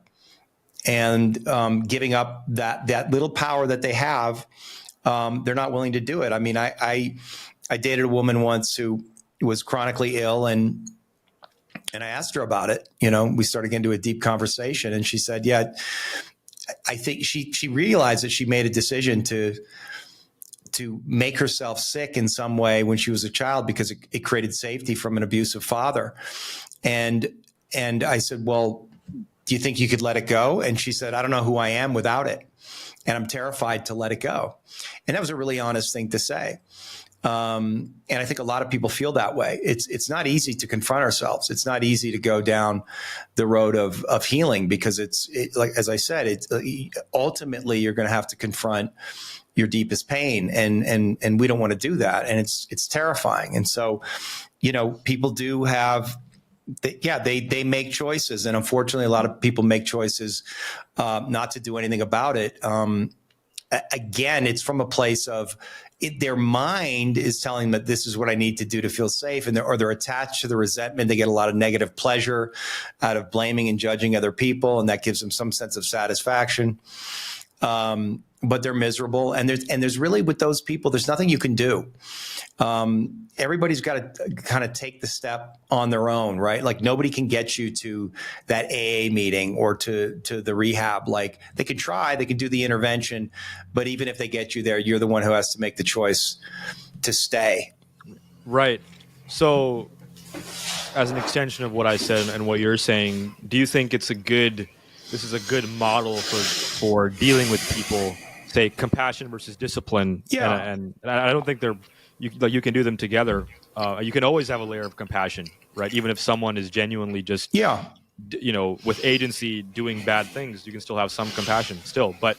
And sometimes discipline is the most compassionate thing you could do in some cases. Or boundaries with them. Sure. But do you think what we're talking about here is a good way of navigating compassion versus discipline? Of, like, let's say the alcoholic example. You have two friends in the identical situation, two parallel universes, and in one, the friend, they're powerless over their drinking. They're drinking themselves to bed every night, and it's causing big problems in their relationship and their kids, in both cases. And in one case, the friend is just doing that over and over and over again, and then their kids get upset. They're yelling at their kids. Their wife gets upset. They're yelling at their wife. And maybe let's say that's happening in both cases. But in the one case, they're doing that over and over again. And even when people are suggesting to them, hey, this is not okay, and you're hurting other people, but in the one case the person is like acknowledging that to a degree, and then starting to watch podcasts on alcohol Sure. addiction, starting to look at research on, what's the psychological research on this, and then going to an AA meeting, starting some meditation, starting some breath work, going to a men's group. Whereas the other guy just isn't doing that at all. I'm just trying to visualize this picture here. And that person is stuck in that pattern and just blaming other people and just lashing out when other people understandably are upset at the consequences of their addiction. And so is that a good comparison there of like navigating compassion versus discipline, where it's like in the one case it's like, okay, you're still powerless over your drinking, and maybe I'm wrong about that too. Maybe there is, you could exercise that agency better, I don't know, but it's like we can have more compassion there. But in the other case it's like, hey man, like you could be doing things and you're not doing them right now, and that's a problem, and you got to step it up, man. Like yeah, I have compassion for all the unconscious shit from childhood that is conditioning you to be this way, but you're not actually doing the things that are necessary to start growing, and that's a problem, and that's on you, man. That's not on any unconscious, yes, there's unconscious trauma, there's things that have affected you, but you're not actually taking steps to improve yourself. Well, I think we can have compassion in both cases, but just because I have compassion for somebody doesn't mean that I'm going to keep them in my life.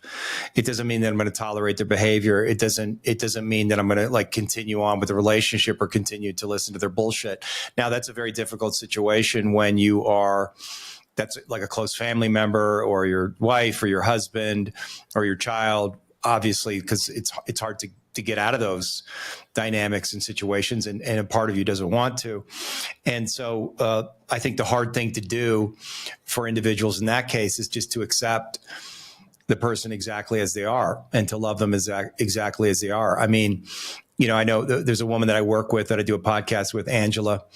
And I can say this because she shared it on the podcast. Like, she had a lot of problems with her mother, and she's been doing all this work, and she finally just realized that her mother was never going to change. Her mother was never going to see her the way that she wanted to, that her mother was always going to say these little things to her that were kind of cruel and mean. And their mother had no consciousness around it. And she made a decision to just love her anyway. Now, that doesn't mean that she goes over to her mom's house all the time, or she doesn't tell her mom that she doesn't like that. Like she asserts herself, but she's just made a decision that her mother's not going to change. And that gave her a lot of freedom. And one of the things I would say, when we put a demand on another person to change, we're really doing it because their behavior is bringing up feelings inside us that we don't want to feel. And it's a really important concept to understand, this concept of demands. And we all do it. Like, if only my wife would be this way, then things would be better. But she's not that way. And the demand that I place on her is because there's something inside me that I don't want to face or feel. And so that doesn't help. Whenever we put demands on somebody, I mean, I don't know what you do, but I know what I do. I back away.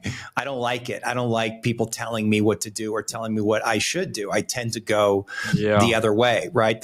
And so it's a very hard thing to take demands off people that they do something different, that they change. Because we love them and we want the relationship to be better, and we want their lives to be better. But ultimately, they're going to do what they're going to do, and we have to feel whatever we have to feel in that situation. And usually, what the feeling is helplessness. And I remember, when I was going through my training and talking about this concept of helplessness, my therapist said to me, "It's like I have to tolerate helplessness all day long." Meaning, he's got these clients and he's really helpless. He can encourage them to change. He can reflect back to them their patterning and give them good advice and techniques and all of that. But ultimately, they're the ones who have to go out and assert themselves in the world and make that change. And some of them do and some of them don't. And the ones that don't, it's like he has to tolerate that feeling of helplessness. But actually, if you take the demand off somebody, and I've learned this in my relationships, as soon as I take the demand off, as soon as I like love them for exactly who they are, it actually creates the space for them to change. Now, they may or may not do it. There's no guarantee. That's the thing, right? That's what it means to surrender. You don't actually know the outcome. But what I do know is that the only chance that person is going to change is if you take the demand off, which is not an easy thing to do. Yeah. So many thoughts on that. Yeah. And what you're saying, and I know what you're saying is not what some people might be confused as some pathological partner in your relationship just excusing all their shit and just enabling them. That's not what you're saying, right? No, it's not enabling at all. It's not enabling. You don't have to accept it, right? It might be appropriate for you to leave the relationship, and you should definitely have boundaries. And if those boundaries continue to be violated and you feel it's appropriate for you to leave, then you should leave. We should protect ourselves. We should prioritize ourselves and our well-being first, always. Right. I don't believe in sacrificing ourselves for other people in that way. Right. Obviously, we're going to sacrifice yourself for your children in different ways. But, I'm talking about a kind of a people pleasing kind of sacrifice, or you're doing it to get some kind of desired result for you. And which is different. Right. It's not a true sacrifice. So listen, people, this is a big thing because people have, family members and they're struggling and I've gone through it and it's not an easy thing to do. And it forces us to feel that we don't have control over life, that people are going to leave us, that not everybody kind of makes it, that not everybody gets to the level of consciousness that we want them to. And what's really at the source of it there, it's like in that place where they're not able to break through and get present and overcome wherever it is they are. I can't connect with them. Yeah. I can't connect. And I desperately want to connect and I can't, and it's frustrating. And so I want them to change so we can connect. And sometimes we have to feel the pain of that. Like I'm disconnected. And that's like, when I think about, again, I keep going back to my wife, but it's such a perfect example. Whenever we're in a conflict, what we're actually fighting for is like connection. Like we're out of connection and it's painful and we blame each other. It's like, you did this thing, but the truth is, it's like I'm just trying to find a way to come back into connection because that's what feels good and that what feels safe. And so when we're out of connection, it's a very hard thing to tolerate, especially with people that we love. Yeah. And in the example that you're talking about there, like you can love somebody, and I have some questions about this, but I think I know what you're saying. You can love somebody the way they are, in the way that you said, but that doesn't mean not disciplining them. It doesn't mean having boundaries. That doesn't mean that's right. Just accepting, like so you can, in theory, and it's something I'm practicing more and more actually, and trying to develop in my life of having a level of compassion with someone who might be difficult to deal with and has their issues, but still telling them when the behavior is not okay, when it's wrong, when it's hurting other people, telling them when they're erring or messing up. And so you can do you can do both those things. And then the second point I'll make on that is that sometimes what you're saying comes more out of weakness than strength. And we mentioned people pleasing, if that's the term I'm thinking about. I'm thinking of some examples here, but of someone who is dealing with a difficult person whose behavior is clearly destructive and harmful, and even they might frame it that way of just, I'm just loving him and just letting him do that, and in some cases letting that person harm them and just letting them do it, and then you ask, well, why are you doing that? Well, I just love him. I just want to accept him, and it's like that's not like what's your response to that? That's not love. That's need, right? There's a lot of rescuers out there that get a lot of emotional satisfaction out of taking care of other people. It makes them feel good, but it's really a kind of an enmeshment, and they are enabling the person. And they're afraid to challenge them. they're afraid to challenge them, and maybe because and maybe they learned. Most of us have some degree of patterns of enmeshment, and no, I think when to show love is also to have firm boundaries. Like you have to have boundaries. I had to learn that as a therapist, because obviously I'm dealing with people that have a lot of problems, and sometimes things happen. And if I don't have appropriate boundaries with them, actually the therapy doesn't work. And it's part of the what I'm trying to teach them is appropriate boundaries. And what happens is they learn that they can contain themselves, and they need those boundaries. The boundaries are healthy, and they're loving, even if they're firm. I mean, if you're have an ex-husband who's, coming over to pick up the kids, and he's drunk or he's been drinking, it's completely appropriate for you to say, I want you to spend time with the kids, but you can't drink. I understand you have an alcohol problem, and, you're going to do what you're going to do, but this is the line. And that's actually a loving gesture. Right. You're creating leverage for the person to actually make the change, because that man wants to see his kids, and he's got a problem, and there has to be consequences there. And so I think that would be the loving thing to do. And that say that you can't see the kids until you stop drinking, or I wouldn't say to stop drinking, but I would say you can't drink around the kids. You can't show up here, and when you're with them, you can't be drinking. Right. They're not safe with you. And, it's not a good thing. And I think I'm just using that as an example, but I think that's appropriate. And I would say loving boundary. It's a higher self boundary. And it's, and what if in that case, the dad just can't stop? Then what? Drinking around kids. If I was the mom, I would not allow him to see the children if that was an option. That's what I would say. I would create that leverage for him, because that might be the very thing that makes him go to rehab or straighten himself out.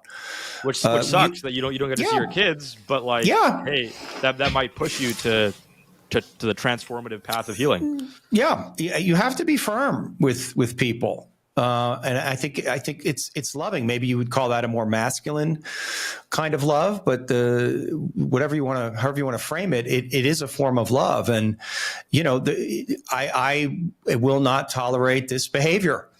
And nor should I. And you shouldn't indulge in that behavior. It's good for you to not indulge in that behavior, because your bad behavior hurts no one more than it hurts you.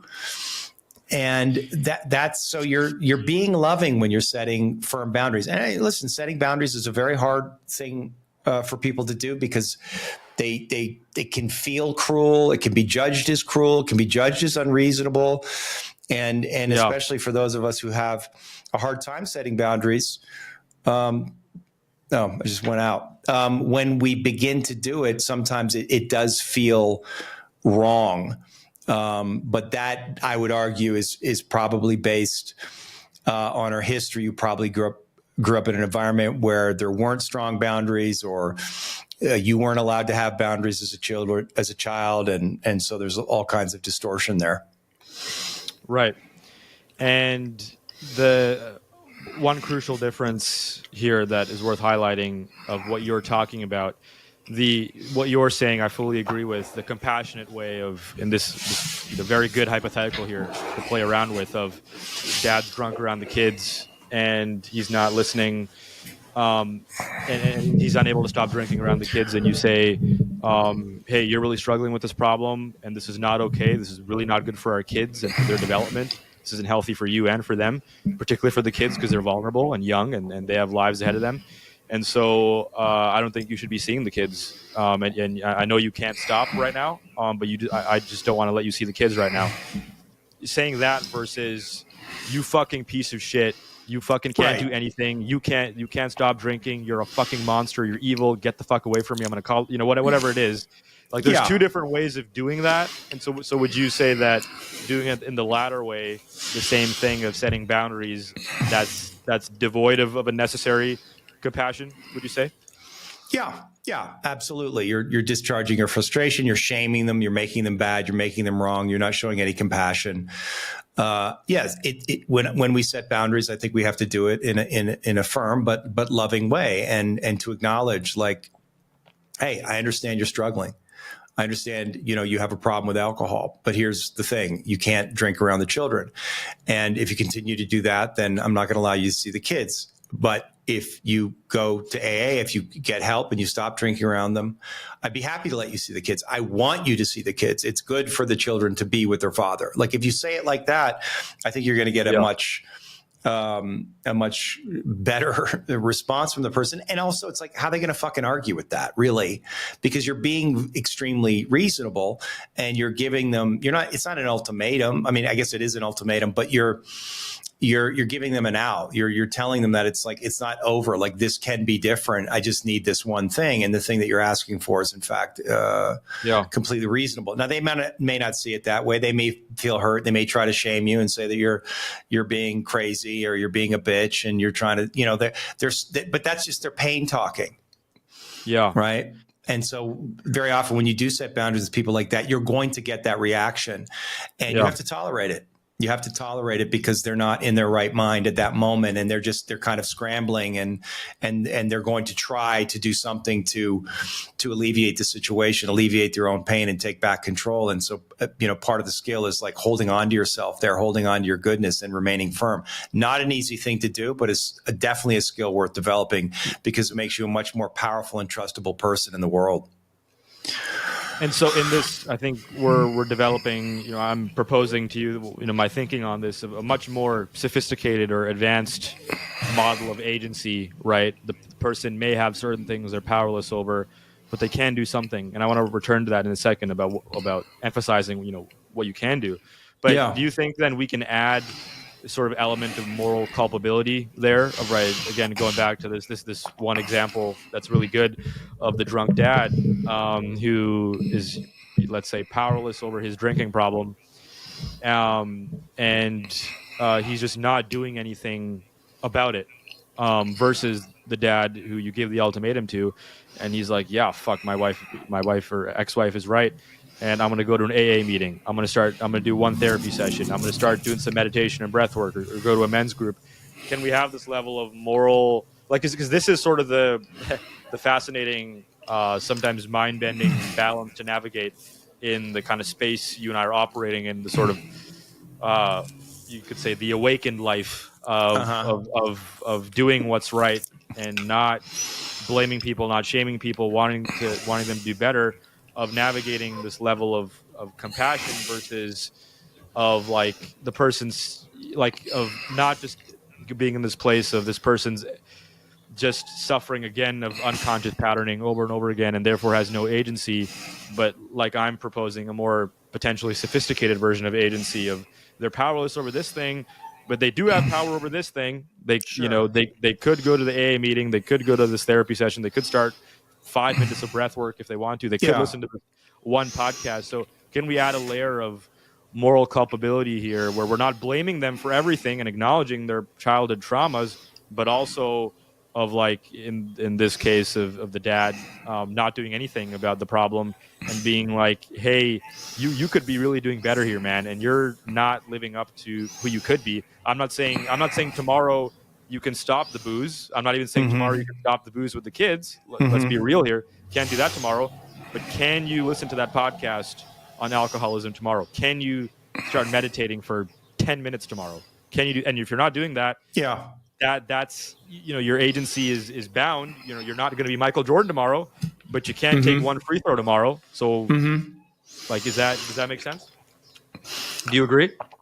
Are they morally culpable for their refusal to take action towards solving their issue? Is that what you're asking? Yeah. So you're not blaming them for not being Michael Jordan tomorrow in this analogy that I'm using. You're not blaming them for not being able to stop drinking tomorrow in this case, but you are. I don't know if blame is the right. Let's just say blame, but we can change it. But you are blaming them for not doing the 5 minutes, like whatever step it is. You are blaming them for, hey, you're not taking a step today to fix the problem. I'm not blaming you for the whole totality I of understand. trauma and Yeah. what do you think? Well, I'm suspicious because blame. Yes, because it's a kind of an intellectual, conversation. We're kind of intellectualizing it a little bit.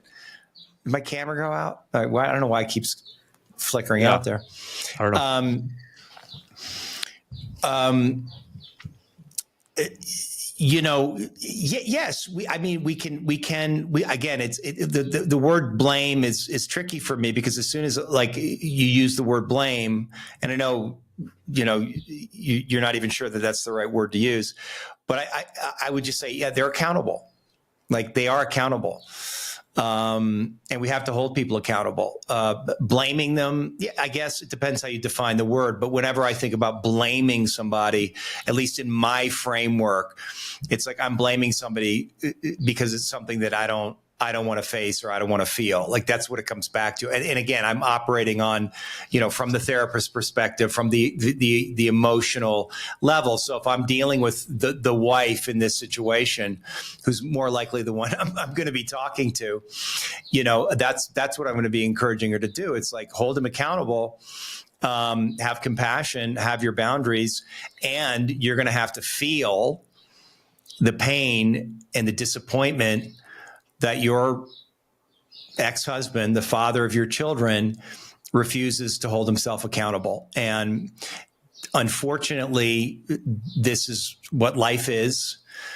And it's horrific.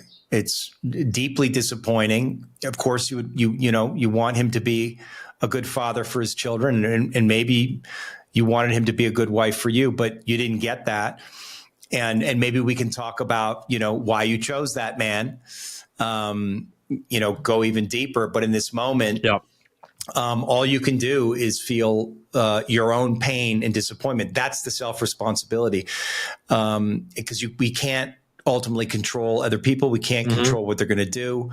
We can encourage them, but ultimately we just have to be willing to feel the pain that in relationship to them. And as I said, the frustration and the disappointment at the lack of connection, that's all we have. Like that's the deepest level of reality, is that we're just with our own feelings. Cause that's really all we have. Yeah. I'm trying to see if I can put a finer point on this these two examples here. I guess, to use another weird, questionable word, of fault, of of what's happening in a person's life. It's like it's their fault versus they're actually taking steps to improve themselves, and it's just navigating those situations.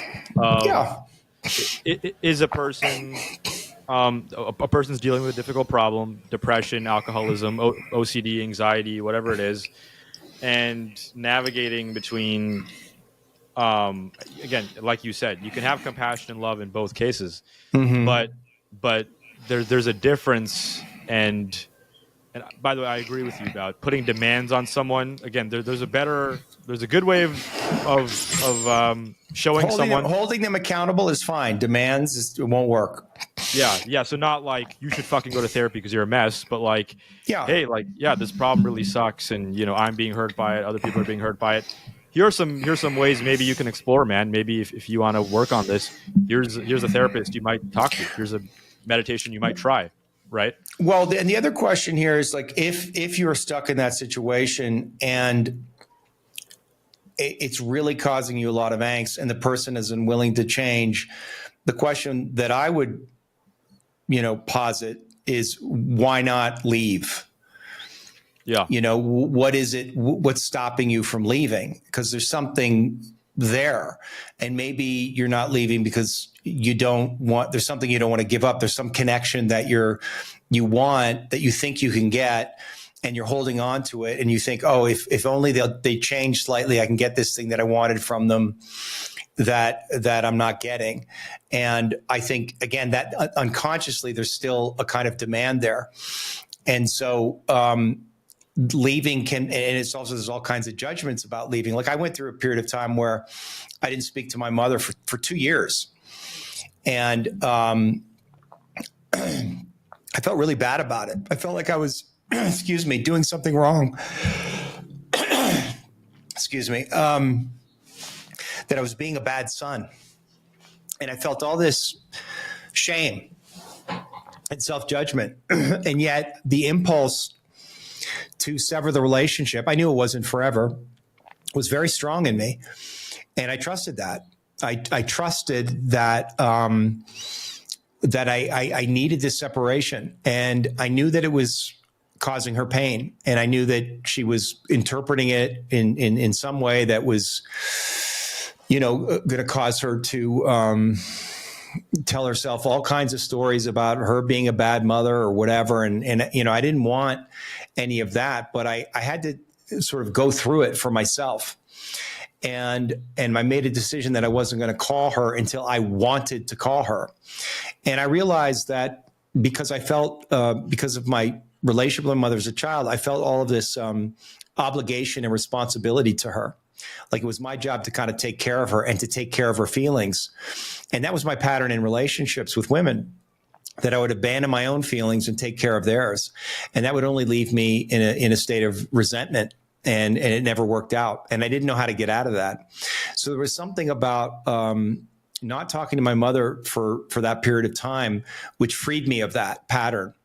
And when we did finally talk, it was great. And my mother now says, it's interesting, that she feels our relationship is better than ever. And so that made me realize that the impulse that I have to sever the relationship actually served her. And she had to go through something painful, but it brought us closer. It brought us more into an honest, truthful relationship. It severed the dynamic, the enmeshed dynamic that we had when I was a boy and she was my mother, right? And so now we are in a much more healthy adult relationship that is not enmeshed, and it feels like I can speak to her and she can speak to me in a more direct and real way. And there's not this layer underneath of bullshit and nonsense and expectation. And, it was shortly after that I met my wife, and I was able to develop into a healthy relationship with her. And so now looking back on it, I realized I needed to do that. And I needed to set myself free. I needed to break the enmeshment. But my mind, judged it all the way. That I was doing something bad and wrong, and that it was not good. But now looking back, I can see that actually it was the perfect thing, not just for me, but also for my mother. And so sometimes separating from people is good, and it changes things in a healthy way. And it takes a lot of courage to do that. And again, we have to overcome the judgment about it. Because obviously the culture has a lot of thoughts and ideas about, how things should be. You should be calling your mother. What are you talking about? But the truth is, the culture is most of the people in the culture are meshed with their parents or with other people, and they have poor boundaries, and so their judgment is actually a projection. Right. As you were saying that, I was just outlining here for myself how I view this right now. I think that this is, and we can move on to a few other questions after this, but to kind of sort of wrap up my thinking on this, and I want to know your thoughts on this. Let's say to use the example of someone who, couple different examples you could use. Someone, let's say, has an anger problem, angry outbursts, and that's coming out, or someone who's always complaining and wallowing in victimhood and misery about why life sucks and they can't make friends, can't find the relationship, and they've been doing that for years. On the one hand, again, let's say that person, two different parallel universes, if that's the term. I don't know. But in the one case, the person is not taking really any steps to improve themselves, and they're situation, and they're just constantly wallowing in that misery and victimhood, and maybe some steps have been presented to them, and they're just not doing anything about it. I'm trying to picture that mentality because I'm very different. I have a growth mindset, as some people might be able to tell. People in my personal life know that. Like, if I see a problem, I want to take steps to improve it, and I do make mistakes, and maybe there are ways in which I'm not addressing certain problems, but I do, and I want to be held accountable for that. But I do, if I see a problem, ways that I'm struggling or ways that I'm suffering in life, I want to take steps to improve that. And and maybe in some cases, someone is sort of taking some steps, and you say workaholism. There's working more. All right, I can't find the right relationships. Let's just work more. Let's just do more hours. That's a step, but it's not a step in the right direction. But in these two cases, in one case where they're not taking any steps and they're just repeating the same stories over and over again, I guess I have more, I'll just use the word blame for the person in that scenario who is not taking any steps to fix that problem. Sure. There's more accountability or blame I would put on that person, and have less patience for them because maybe they've been compassionately presented, say, ways to improve themselves.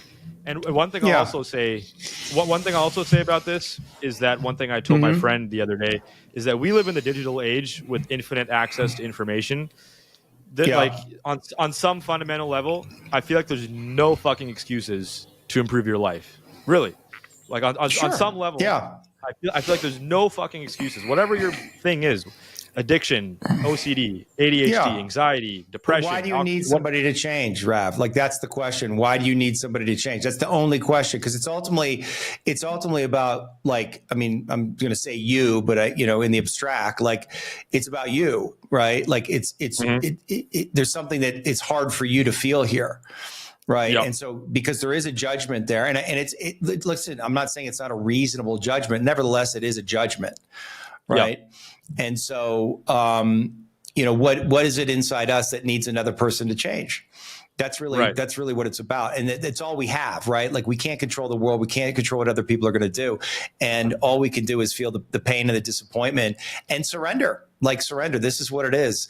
And it leaves us with, like, a lot of feelings, particularly if it's somebody who's close to us, right? It leaves us feeling out of control. And ultimately, what does it do? But it in some ways, you could argue that it's a gift, because, and this is how I look at it, right? Like, this is your teacher, right? And it's forcing you to feel something that you don't want to feel. I mean, if you think about God, right? And people are very confused. Why are there earthquakes? Why are there floods? Why do bad things happen? It's like, my conception of God is not like God is trying to make everything good. God just is, and it exists. And all we can do is feel and accept what's happened and what is happening. And that to me is like the highest spiritual principle. Like, and that's the place I think we're all trying to get. Am I willing to accept everything that happens as it happens, and have no resistance to it and no judgment about it? And that's the only place of freedom. And it doesn't mean that we can't, assign a moral order to things or judge people. As I said, there's appropriate judgments, but it's the attachment to the judgment that's the issue. And so, what I'm trying to encourage people to do, and what I try to do, is like, am I willing to accept things as they are and just be with them, and feel whatever it is I have to feel in relationship to it? Because the truth is, I can't control the world. I can't control anybody. Yeah, no, I like what you're saying, but let me finish what I was saying earlier, which is pretty predictable based on what I said earlier. But someone dealing with angry outbursts or depression, can't find relationships. In the one case, they're taking steps to improve themselves. In the other case, is wallowing in misery. What I was going to say was, in the case of the person wallowing in misery and not taking steps, I have less compassion for that than the person who's actually taking steps. So, well, I guess first, a question for you. There's two parts to this question. Is that appropriate? Do you think that's right? And then number two, I guess if I'm thinking even more deeply on this, the maybe the fear or the worry or the concern for me is, well, if my premise there is wrong, then that means that everything that this person is going through and all the ways in which they're being harmful and difficult and painful to deal with, then if I'm wrong about the first part, as in you can't blame anyone, like whatever bad thing someone is doing to you, they're in all cases they're just victims of trauma replaying their unconscious. If that's the framework, then we've sort of lost all agency, and then it's whatever's going to happen tomorrow or today, whatever mistake I'm going to make or this person's going to make or whoever's going to make, it's just there's always something to blame there. There's always unconscious patterning. There's always past traumas. Well, I wouldn't say blame. There's something to understand. There's something to understand and have compassion for. Again, I think people are accountable for their actions. They're accountable for their behavior. But we can point to and have compassion for why they're doing the thing that they're doing, but still hold them accountable and still, as I said, have appropriate boundaries and make a decision about whether or not we want to stay in relationship with them. If I have a person in my life who's angry all the time, eventually I'm going to put it to them, just as the woman with the alcoholic husband. I'm going to say, look, man, I'm not down with this. Like, you got to cut that out, or I'm not interested in hanging out. And I say this to people all the time, and I want people to say it to me. If I'm in a loop talking about some situation over and over again, it's like, bro, I heard this. Okay. Like, you have to take action on it, or I'm happy to be with you, but I can't hear you talk about your ex-girlfriend anymore. Right. Because you're in a loop. It's not good for you. And the compassionate thing is for me to tell him that I don't want to hear about it anymore. And right. He's going to do with that. Now, he might take offense to that, decide that I'm a bad friend and leave. That's okay. I don't have any control over that. And that's sad, but I'm not going to abandon myself or abandon my own principles or sit and tolerate some shitty behavior it's not good for me. It's just going to lead me to resentment. It's going to create separation in the relationship. So the only way actually to get to some kind of connection is to be direct and honest with the person. And then, and if that means the end of the relationship, that means the end of the relationship. Yeah. Yeah. And to just summarize and kind of reiterate again, like what I just said a second ago, I guess with all the work that you and I are doing and others are doing, there is this maybe extreme perspective of, well, just everyone is just, again, a victim to their past unconscious traumas. And so you, like, even if you hold people accountable, you can never really blame them. But I want to live in a world, and I want to take responsibility over my actions. And if we, and again, I know you have a nuanced picture of this, but yeah, it like for me, it doesn't really make sense. And again, this is where the predeterminists, they frame it this way, right? Of whatever mistake you make is just a product of your genes and environment, right? You roughly genes and environment. Some even say genes and environment plus randomness, which you can't really quantify. But to me, there has to be a sense of, again, compassion and understanding of how trauma impacts who we are. But I don't want to lose I want there to be a difference between, and I realize I'm saying I want, which is, you can want things and you could be you could still be wrong to want to live in a certain way. Yeah. But I want to live in a world where where I want compassion. Let's reframe it to myself. I want compassion to be extended to me if I treat a person a certain way, and I would love some compassion, let's say, for like, oh, okay, this one behavior pattern that I may have, that this has been a part of, say, childhood trauma, the way I was raised, whatever. And some compassion there towards me would be great. But at the same time, I would like to be held accountable for that mistake, and a sense of like, I could have done differently, and I erred. I made a mistake. Sure. I did the wrong thing. So it's not like, oh, in that scenario that was just a trauma talking all of it, and it's like that. No, you can't use trauma as an excuse. I don't believe in that. Again, it's understanding compassion is different than an excuse. And so, I hear what you're saying. And, it sounds like you're trying to work something out in your mind, and these are not easy questions to answer. I mean, I have a framework in my mind. I don't execute it perfectly, but it feels morally and spiritually right for me. And, when I do practice it, I notice that I get, a good result. I don't always get the result that I wish for, but it is a better result.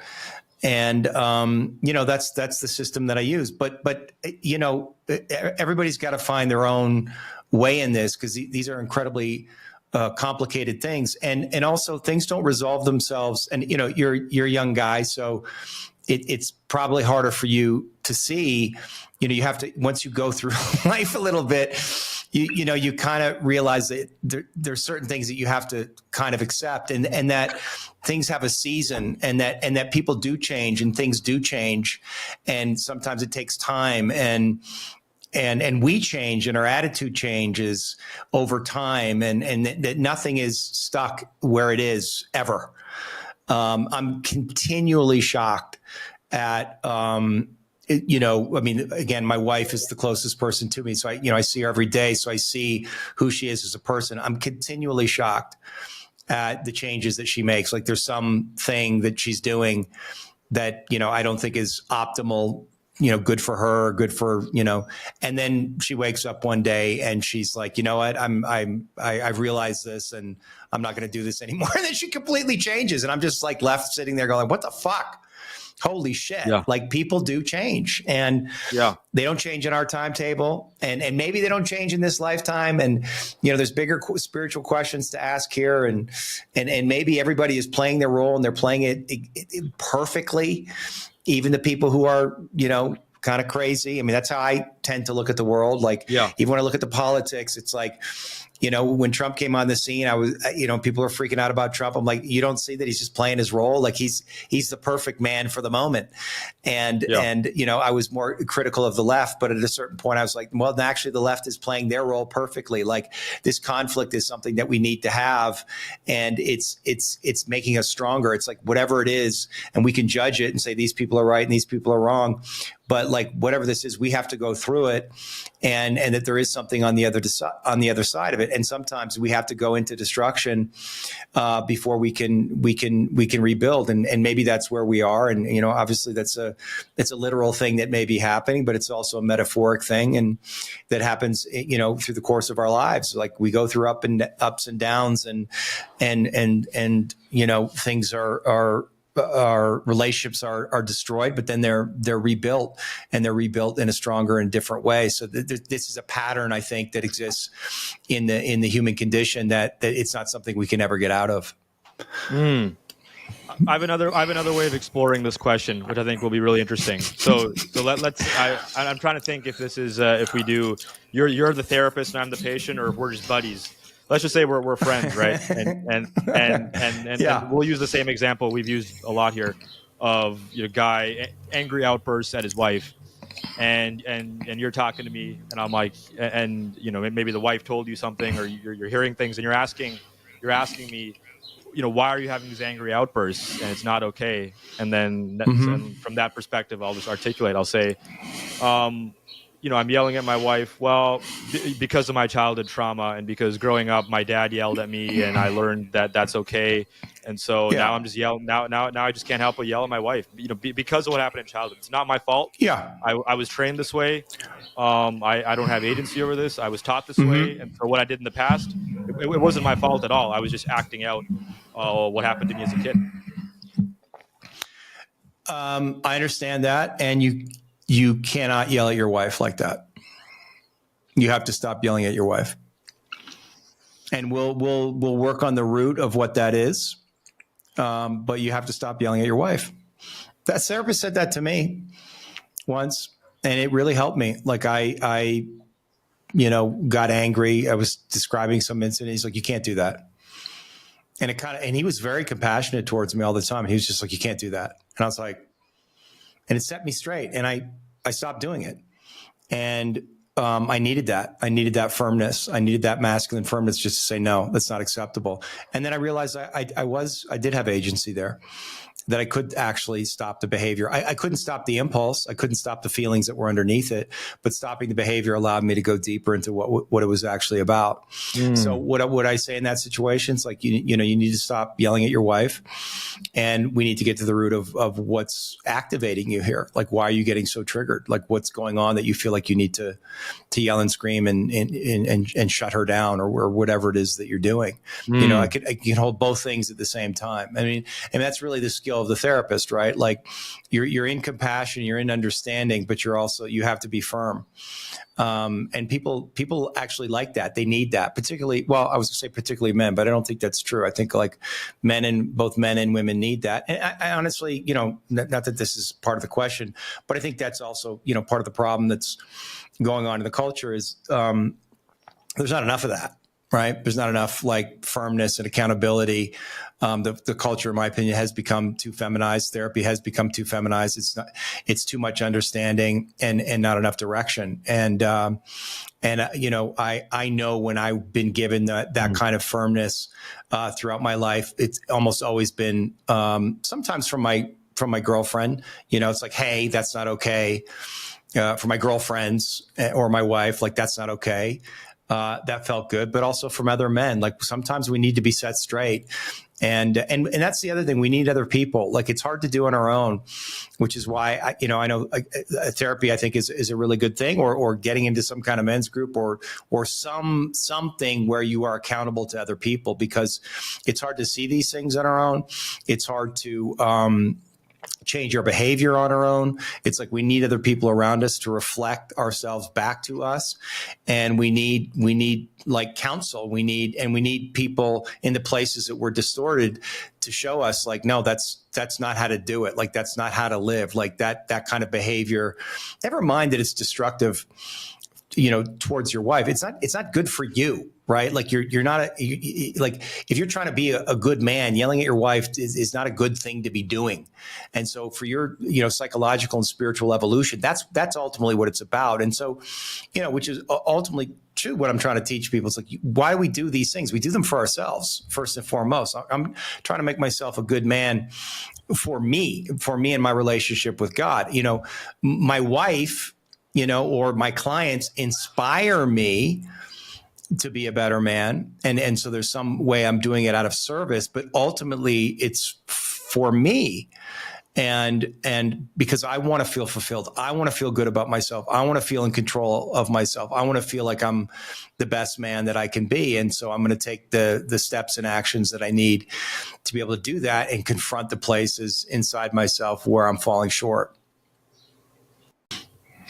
All right, we're back. Took a brief little bathroom break there. We were talking about agency, and Dave. Can I say Dave or David? Dave's fine. Yeah, Dave's fine. Love it. Yeah, I was just gonna say. So one thing. Let's see where this goes too. We talked a lot about agency, and another part of this is something that I've recognized in my process is the therapeutic exploration of the past, of how it's impacted me, trauma and past experiences, but also more recently, and this came up, I'll just say it, this came up in my psychedelic trip last year, and maybe we can potentially go into that too. This came in the tail end of, not the tail end, more so the beginning, first half of my psychedelic trip on MDMA last year, which was exercising agency, actually. And I remember in the trip, I'll relate this to kind of now in life, day to day, not on psychedelics, but during the trip, there was a portion where I was like, and I kind of get chills thinking about it because it was so powerful and so meaningful at that time, and still is. Of like, I was, I have my two therapists there. We're in this place in Vancouver, amazing, feel comfortable on MDMA and going through a lot right now. At that moment.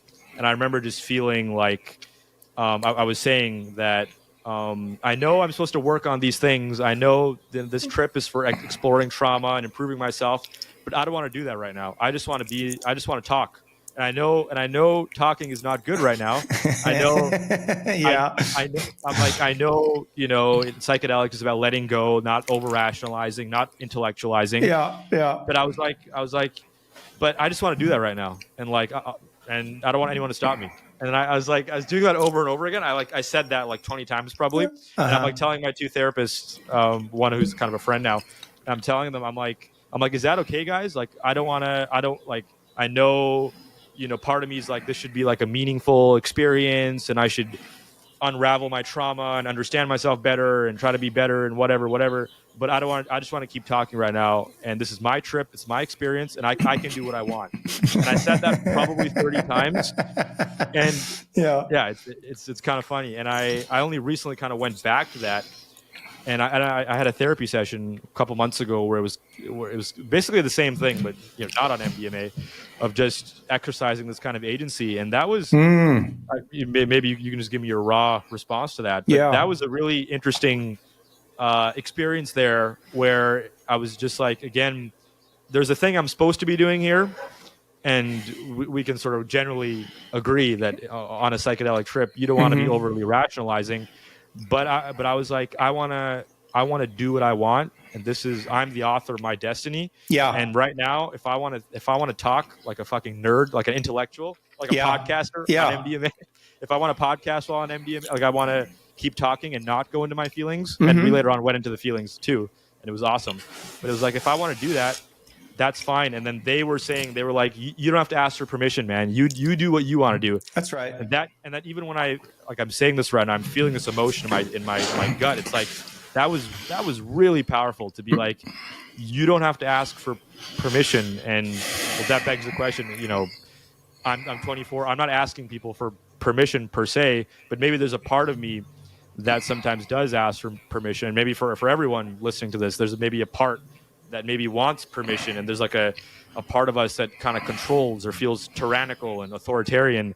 Yeah. But this other part of me in the trip was like, I want to do what I want, and even if it's not the right thing right now, even if that's not what I'm supposed to do, and that was incredibly liberating and freeing to just. I'll say it again because it's so powerful. I'm the author of my destiny, and I can do here right now what I want. And I don't want you to tell me what that is. I want to do it myself. Yeah. Well, good on your guides, your therapists for understanding what was happening and letting you do that. And, the way that I would interpret that if I was there is that there is some way that you must believe that you don't have autonomy, that you don't have the freedom to do what you want. And so you were asserting that right. In that moment. And I would suspect that maybe there was some time in childhood where you wanted to assert your autonomy and you weren't allowed to, or you were shamed, and it created some confusion in your mind about whether that was okay or not. And so that often happens in sessions. And I think it's really good that you claimed that, you asserted that. And that, that's why healing is so interesting. It's like you can go in with one idea about what's supposed to happen, but you really have to let whatever wants to emerge and trust that. And, a big part of the healing process is we have to reclaim the impulses, and the desires, the assertions, the needs, whatever it is, whatever got stuck or repressed or wasn't allowed, we have to reclaim them for ourselves.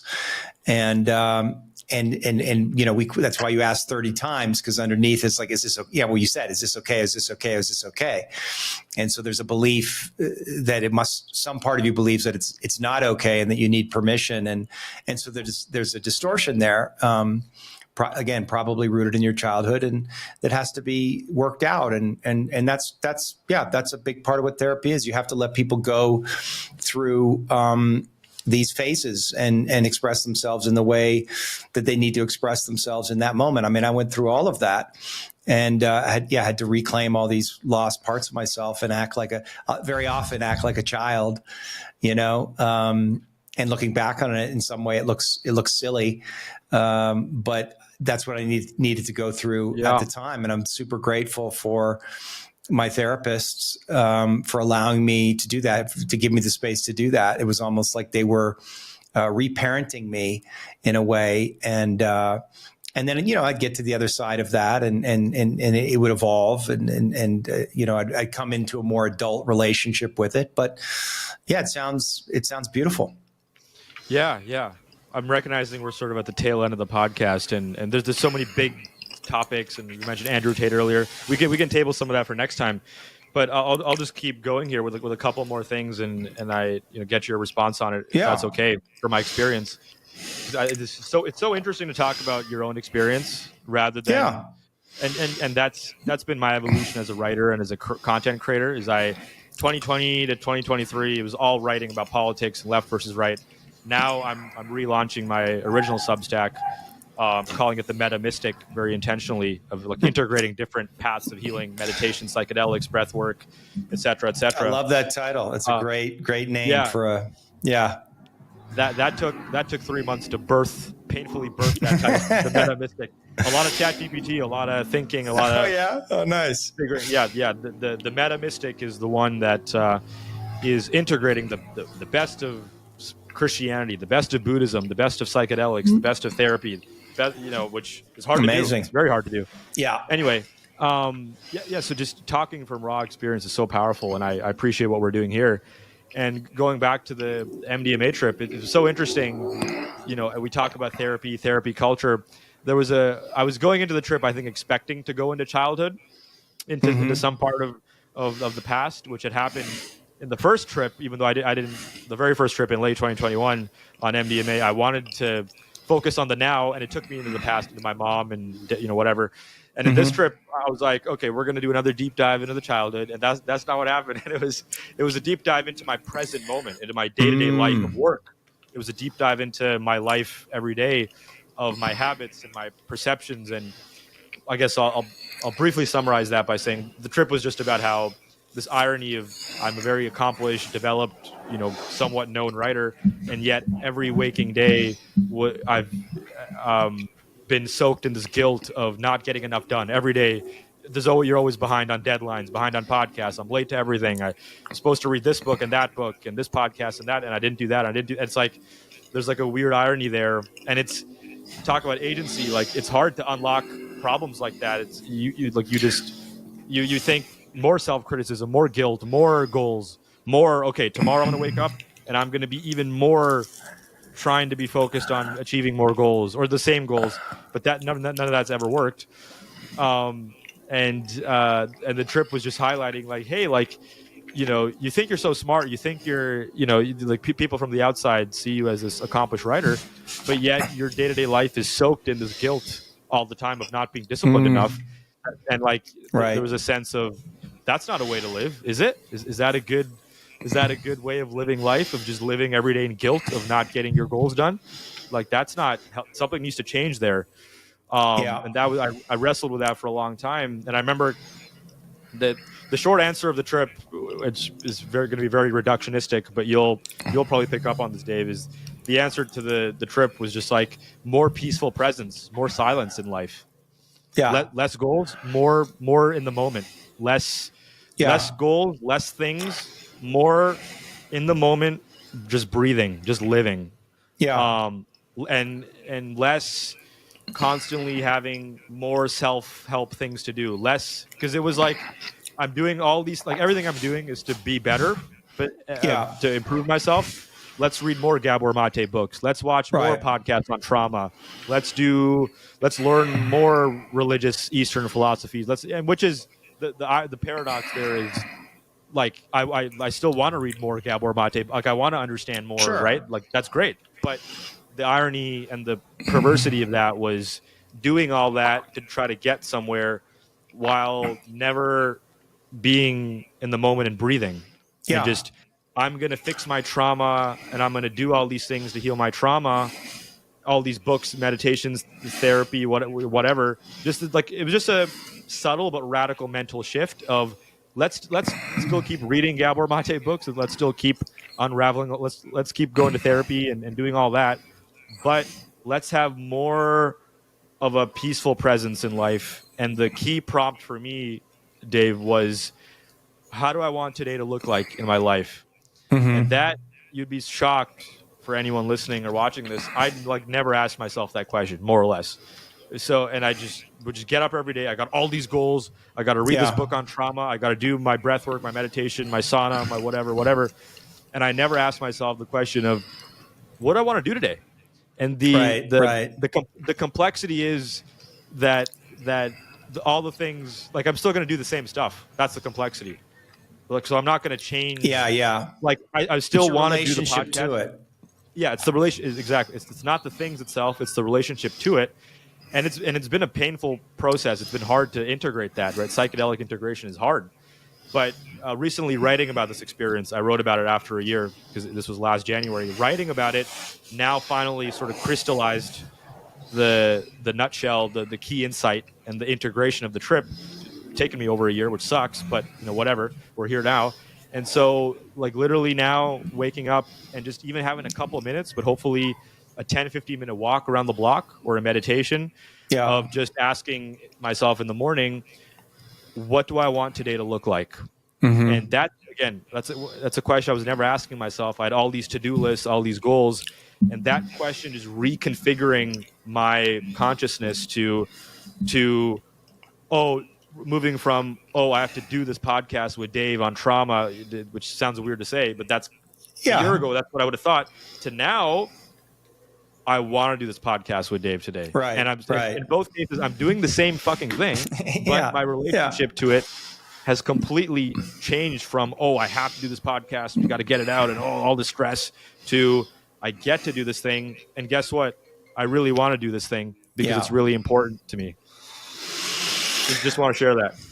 Yeah, that's great. That's a big realization. I think a lot of, I've certainly can relate to what you're saying, and I think it's in the culture. I mean, Western culture is very much about getting things done and continually improving, and there's something in that that's good. But when it's pathological, or when it's coming from a place of I'm deficient, and if I don't do these things, or I must do these things to make myself good or valuable or lovable, I think that creates a problem, because it turns into a compensation, and it creates all kinds of anxiety about it. And working from a place of anxiety, trying to prove something to ourselves or to other people, prove our worth, it doesn't work. Ultimately, it may work in the short term.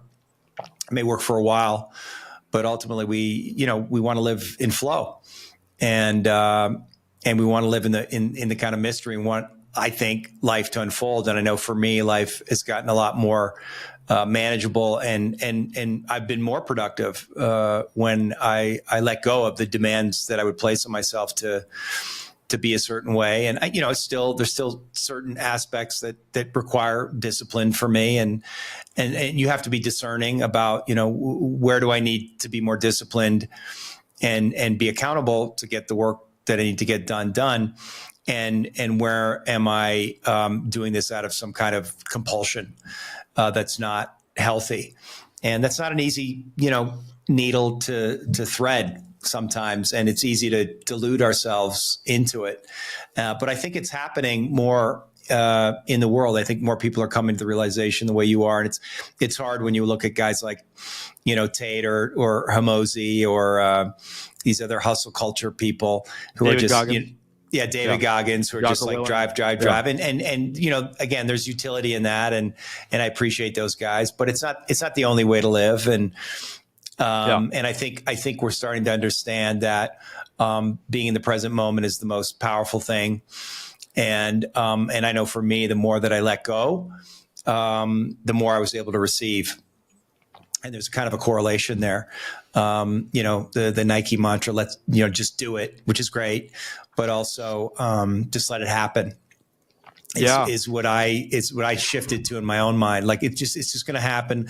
Let it happen. You got to do the work. You got to be disciplined, but you also have to trust that, it's going to happen. And when I look back at my life, almost all the good things that happened for me. I had a strong intention. I was dedicated to the thing, but I was dedicated not out of obligation. I was dedicated out of passion and excitement. I was doing them because I wanted to do them, because it felt good to do them. And so there's some days I would put in 12, 14 hours of work, but because it felt good, because that's what I wanted to do. And the results came. They just, like, the good things in my life almost always just kind of came to me somehow, like some phone call, some email, some chance encounter. And obviously I put the work in to make these things happen, but always there was some synchronicity, some little miracle, and that I had to be open to. And if I wasn't present, if I had my head down, and I would have missed it. And so I certainly learned that as an actor. You have audition after audition, and you don't know which one you're going to get. And all you have to do is, you just got to go in, you got to do your best, and then you got to let it go. And I would never ask for feedback. I'd never call my agent and say, like, what happened, what they say. I just, as soon as I was out the door, I let it go. And then if I got the call that I got the part, great. If not, I didn't worry about it. I was just on to the next thing. I was just trying to stay present in the thing. And I found when I did that, I was a much less neurotic actor, and I got better results, and I was more relaxed in the room and had a better attitude. And so therefore was more attractive to hire. Yeah. And with my trip, like, my trip is so interesting on a cultural level too. And on a personal level, of my beliefs and my mental model going into the trip, and mental model in general of like, let's, we don't want to suffer. People around me growing up have suffered a lot. I've suffered a lot in the past. I've been bullied and whatever. I've had my heart broken many times. And so let's read all these self-help books. Let's constantly consume information on trauma and how to heal trauma. And this is where it gets so complicated, or complex, but very beautiful and interesting, is again, this is the old model here talking. Let's meditate and let's do meditation because we want to get rid of suffering. Let's meditate out of fear. Exactly. I gotta meditate because I want to overcome suffering. I'm afraid of ending up a certain way, and certain people around me. Right? Let's meditate to get rid of that fear and that suffering. And it's like, again, all those things are good, right? Meditation's great. All that's great. The Gabor Mate books are great. Learning about trauma is noble and fascinating. I still think that.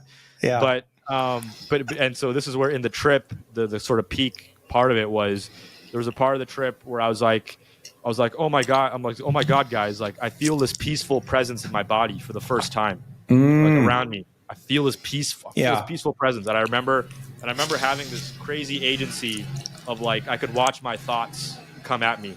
And I was like, guys, I have all these thoughts, but I'm like, I'm just in the moment here. And I'm learning to be in the present moment for the first time ever. And I feel this rush of peaceful presence, and I can do what I want.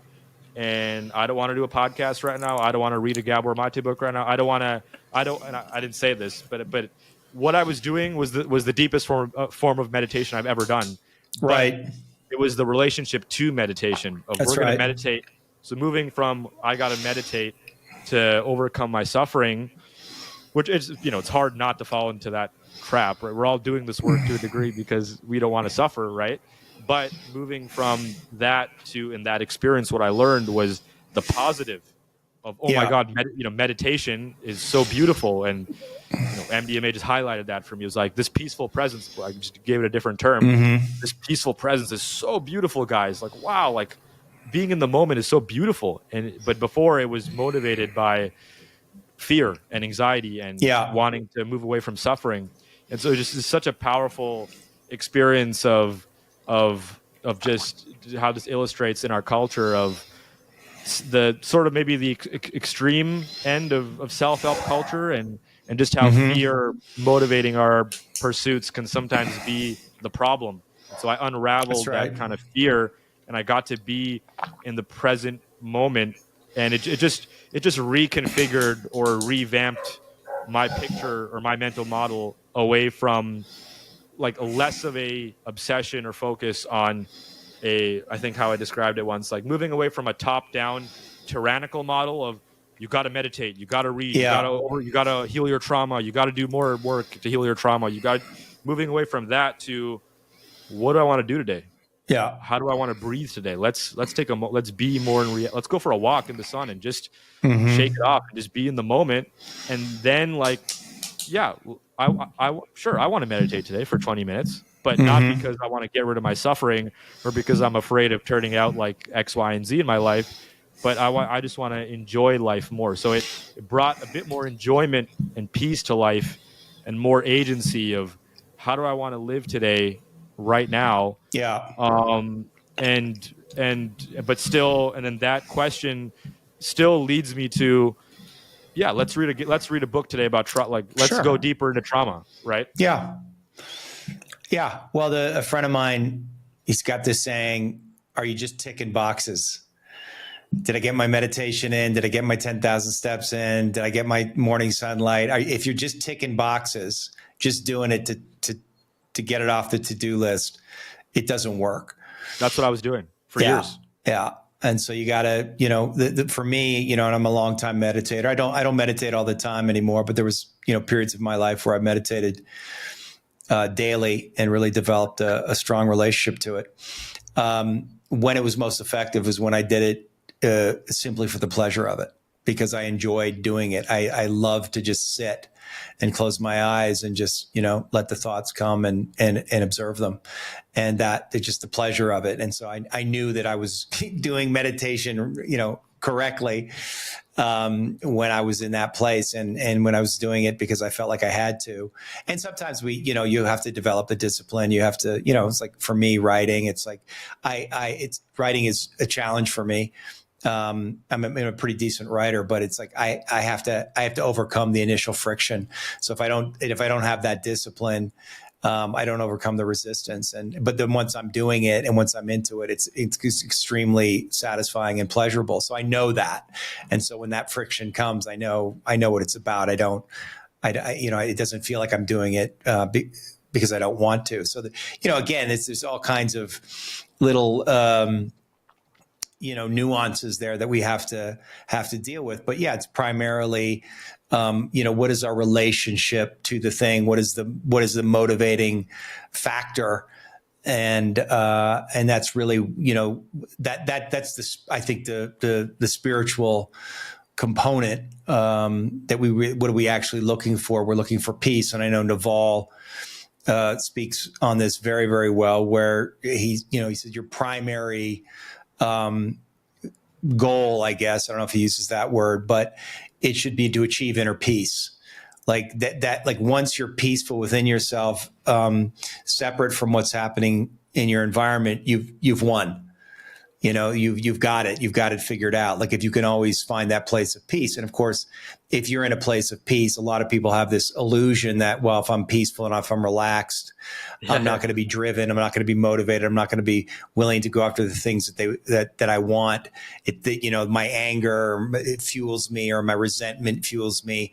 It doesn't work. Again, it might work in the short term, but if you're coming from a peaceful place, it's like you're much more effective person in the world.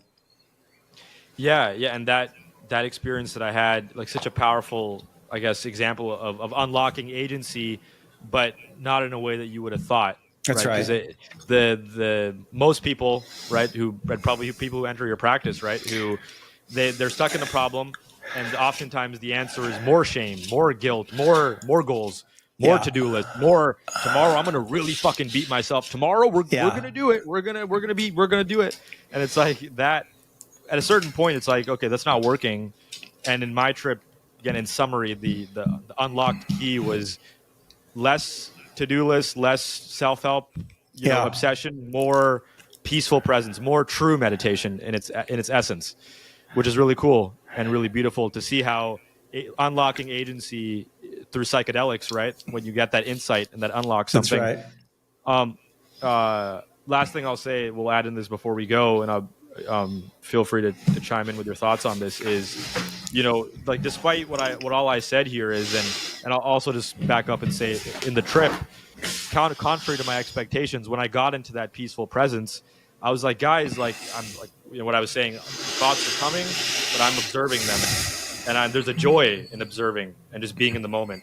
And one thing I said was, guys, I don't see any traumas here. I thought I was going to see trauma. I don't. There's no trauma going on here. It's like what the hell? I thought we were going to do a deep dive into attachment theory and whatever relationship with my mom and my dad. And there's no trauma here, guys. I'm just in the moment. And then I remember even asking, is that okay? Is it okay to be in the moment?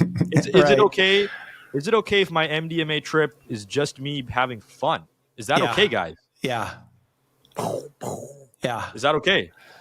Right? That was a crazy moment that just defied the psychedelics, just defy your expectations sometimes. And which, at that moment I was going through a lot, but in that moment I felt this unwarranted sort of fun I was having. In retrospect, I'm like, that was some really deep transformative process that I was doing there. It felt like fun at the time, and there was guilt coming up. But contrary to, so I had that experience where I was like, no trauma's coming, and yet this is the complexity of this process that you're instructing and that I'm doing, and you're also doing too, is that it's a lifelong journey. And so over the past few months, despite that wonderful experience that has a beautiful truth to it, over the past several months, I've been uncovering how something, despite being in therapy for a couple of years, I've never really explored, which is my low self-esteem.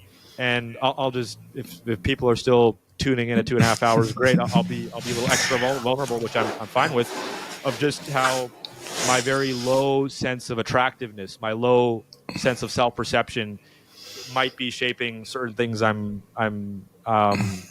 encountering in my life. And looking back very recently, again, despite a couple years of therapy with a great therapist, I would argue, that's really never come up. It's now starting to come up for the first time. And then now I'm going back and I'm realizing, oh my God, all the times I was bullied. And bullying has kind of come up a couple times in therapy, but it just goes to show there's so much in our consciousness. Yeah. You could spend a couple years in a lot of areas. Whole other area I'm just tapping into relatively recently, of all the times I was bullied as a kid. And this is just a hypothesis and a theory, and I'm actually planning my next psychedelic adventure as we speak in this time of probably in June or July. And I'm thinking wow, maybe all those experiences in childhood when I was bullied viciously, has that maybe led to this toxic self-perception of, if I'm not getting what I want in life, in relationships, it's that default pattern of, oh, it's just because I'm not attractive, or I'm not good enough, I'm not cool enough, I'm not hip enough, I'm not masculine enough. Maybe that was shaped from childhood. And so there is trauma there. So that trip, it's these things are relative, right? And that trip, it was there is no trauma here. And I thought there would be trauma. And so I was maybe a little over obsessed with trauma, maybe. But at the same time, now we're hey, now there's trauma work to be done. And so holding those two things together is really powerful. Well, I always trust my experiences with psychedelics or any kind of ceremonial space. I trust whatever's happening in the moment. So if I feel like I want to have a good time, or it's going to be gentle and it's going to show me, the beauty of life, I go with it. It's I guess this is what I need to be shown, what I need to experience. And there's a lot of value and utility in that. And then sometimes, the psychedelics would take me into some deep place, and I would trust that too. And so it's all part of it. We have to, you have to have something that reminds you of the beauty of life sometimes. It's important to have pleasurable experiences to know what you're working toward. And then, I like the Rumi quote. It's I forget what it is exactly, but it's we're not working towards love. We're looking to remove all the obstacles that keep us from love. And to me, that's what trauma work is. It's just clearing out the distortions. It's the pain and the things that happen to us that cause us to have these limiting beliefs about ourselves and our relationship to the world, to make space for the truth to come through, the truth of our life force, the truth of our divine nature, the truth of our love, that at its core is who we are. And I think an important part of the process is we have to continually remind ourselves of that. So I try not to, with my clients, not to constantly focus on on their trauma. Like it's sometimes you have to like really have gratitude for how amazing their life is, or the prescription will be, I mean, I have one client and it's always like, he's a successful guy. He works really hard. He's got an amazing life, kind of on paper and all of that. And I'm like, your work is to do nothing. Like there's no homework. Like your job is to enjoy yourself as much as possible. That's what you should be focused on right now. Like develop a relationship with pleasure and with relaxation. That's a hard thing for you to do. And he doesn't feel safe in that place, right? Like a lot of us, it's like to let go.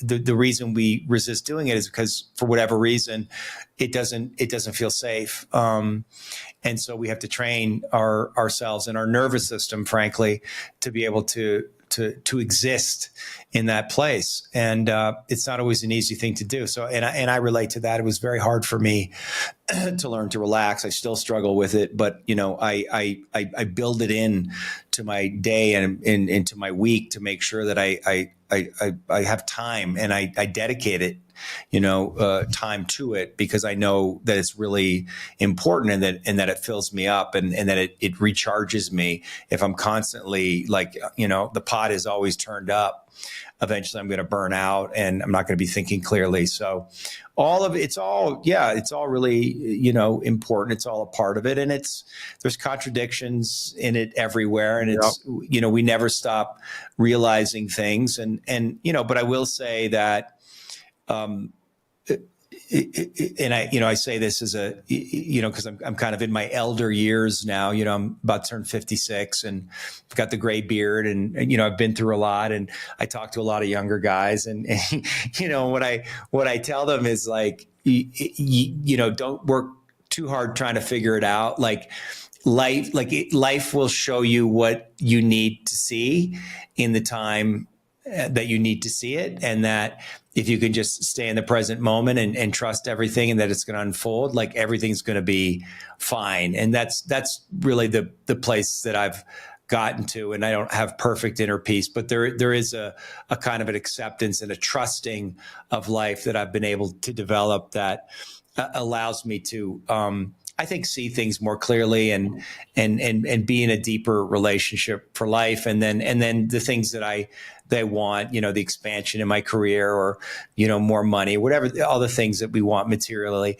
they seem to just kind of emerge. They seem to just come when I need them. And if I look back, it's like I always had everything that I needed and things always kind of worked out for me, and maybe not exactly in the way that I wanted, but there's a kind of perfection to everything. And if we can believe in that and trust that, it takes us out of this anxiety of trying to like fix it or make it better. And which is always coming from, as we talked about earlier, this energy of compensation and really fear.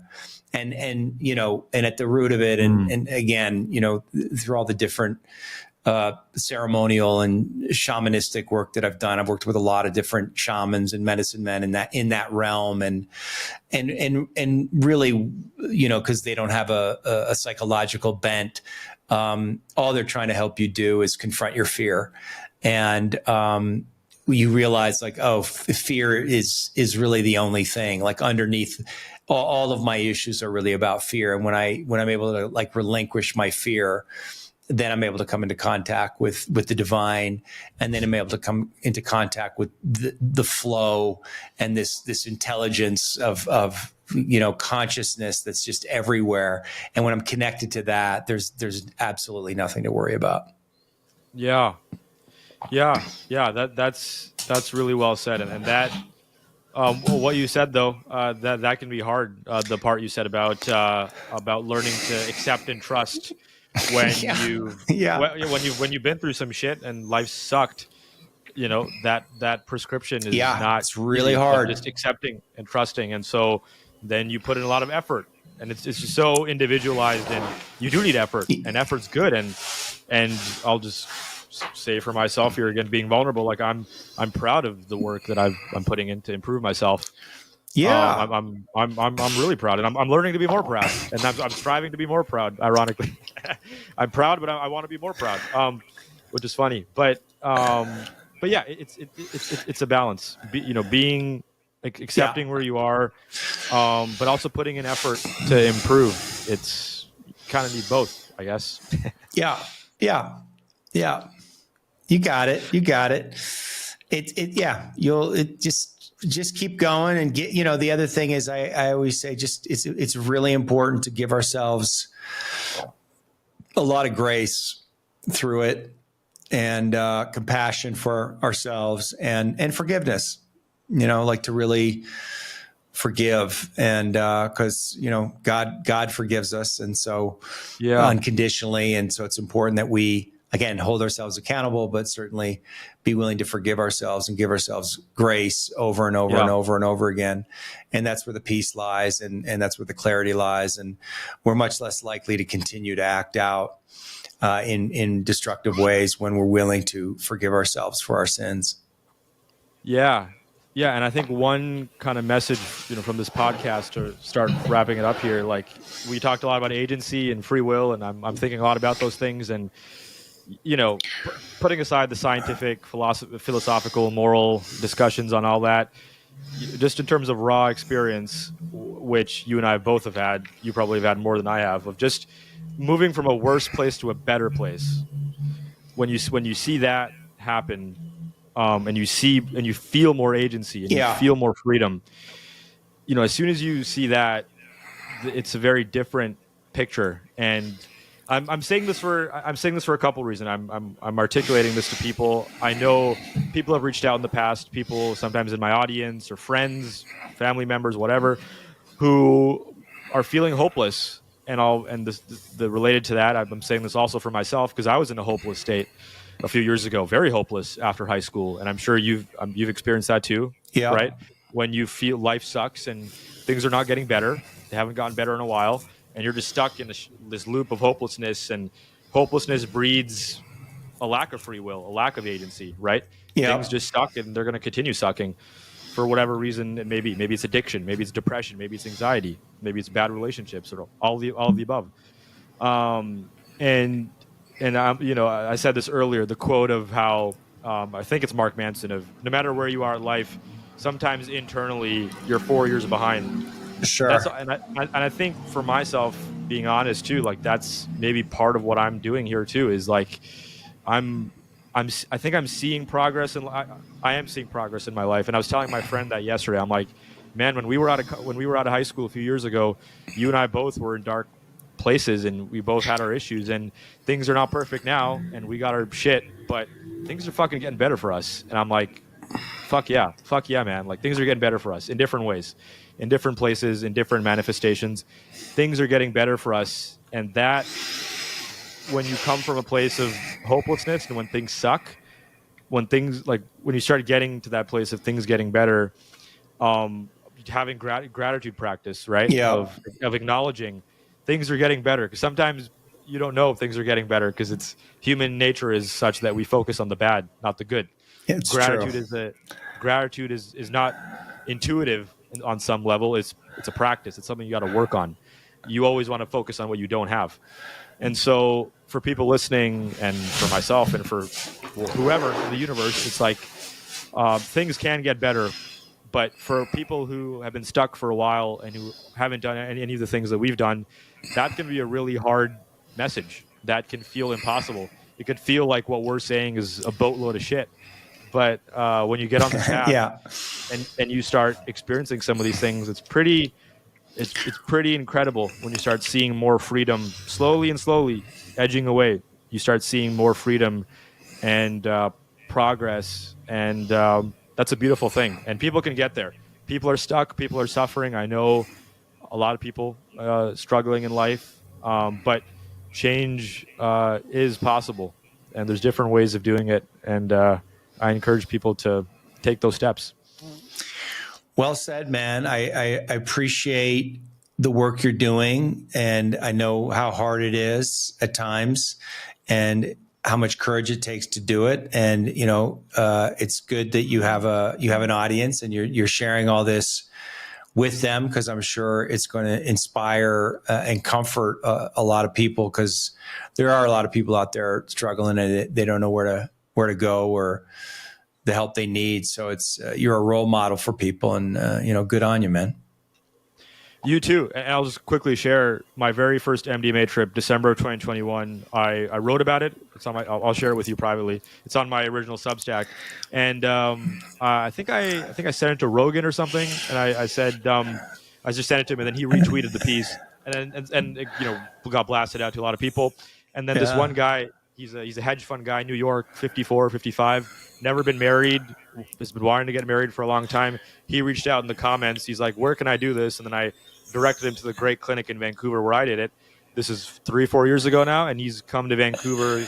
It's a great clinic they got going on here, and so he's come 4 or 5 times now, and every time he's just sharing with me, and it's just such a beautiful, nourishing thing to see of how that happened, and how for him, he sharing with me how things like growing up and not having a strong father figure to take care of him, not having a strong connection has always made him afraid of committing to a relationship and having kids. This guy's in his mid-50s, and he's never gotten married. He's a really nice, cool guy, has a lot of money, very successful, well-accomplished, and through now probably 3 or 4 psilocybin/MDMA trips, after having read my piece and the experience that I recounted there, him now feeling more and more free and agentic to pursue the life that he wants and get married and have kids hopefully one day. Super cool to see how that happens, right? I'm sure people listening to your podcast, listening to this, listening to lots of great podcasts, Gabor Mate, Peterson, Sam Harris, Joe Rogan, it's awesome to see people change like that and get inspired. Yeah, and men, men are doing the work.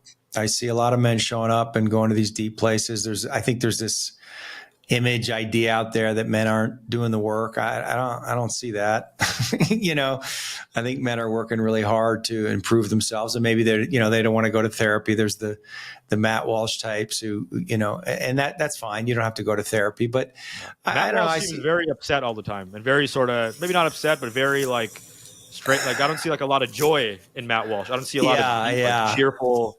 I offered to do it after he, went on that tirade about 6-8 months ago about how therapy's bullshit. I said, I don't know if you saw my interview with Tate, but why don't you and I sit down? And then Scott Adams retweeted it. And, I saw your tweet. And he encouraged it, and so that was a big account. But I never heard from him. And but that would be I'd love to sit down and talk to him, because I'm sure a few things would be uncovered in a nice gentle. Well, everybody's got issues, it's fine. Yeah. But it's like I see men. A lot of men out there doing the work, and that's why I'm focused on men. And I see it every day, and in my groups, and my live workshops and all of that. And I'm really inspired and encouraged by it, and I think it's going to continue. And because the healing is needed, and it's happening. It's happening, and it's a good thing. Yeah. So yeah, and for all the faults we get, all the flaws of social media and always being online, one cool thing is we're transmitting more healing by doing podcasts like this.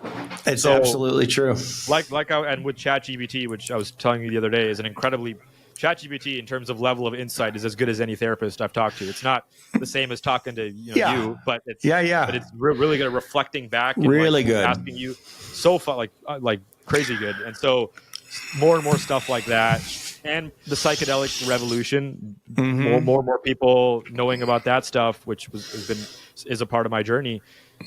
Like I was saying earlier, there's no excuses anymore about getting better. If you're depressed, if you're anxious, whatever's going on, this is the best fucking time to be alive. Yeah. Right? And it may suck for you right now or whatever, but compared to 400 years ago or 100 years ago, 50 years ago, where, maybe you heard from someone, there's some Jungian therapist down the road and oh, what's that about? Okay, let's go try therapy in the 1960s when it's, not as popular as it is now. Now it's everyone's in the biggest platforms in the world, like Rogan and Peterson and Harris and whoever else, Gabor Mate, are talking about this stuff. So it's the greatest time to be alive in terms of healing your trauma, taking more responsibility, and experiencing more agency and freedom and love and connection in your life. So that's a pretty hopeful message. Yeah. Hey, thanks, man. I appreciate the conversation. I gotta go. My wife's got dinner ready, and I don't want to be late. Don't be late. But yeah, really enjoyed the conversation, and I think you got a lot of good things out of me. So it's a good line of questioning, and appreciate it, and appreciate you. Yeah, thanks so much for being here. This was really good. I know we said hour and a half, 2 hours. I knew this was going to happen. We're like almost 3 hours. Yeah. Before we go, anything you want to tell people in terms of directing you to your stuff? Anything you want to promote? Just, go to my website, davidsutcliffe.com. I got all kinds of things going on. Different programs. School for Kings is kind of the thing that I have for men, and that's in a process of doing. I'm doing a lot of expansion on that. So there'll be I'm launching a new program probably in the next 6 weeks, and I have live workshops, and I don't do so much one-on-one coaching anymore, but lots of. If you're a guy out there and you're looking for a really powerful program, check out my website, get on my email list, and I'll send you some stuff, and go there. And this new program you're developing in the next 6 weeks, this is an in-person retreat or online retreat? No, it's a very extensive online course that'll be combined with like Zoom group calls. So I'm making a series of videos, the training concepts, and then people will go through that, and then we'll have live calls where we can talk about things, and I help people go deeper and process, work with them live. So it's kind of perfect. And it allows me a lot of freedom to work with more people, work with bigger audiences. And just because the one-on-one is what's this course for? Sorry.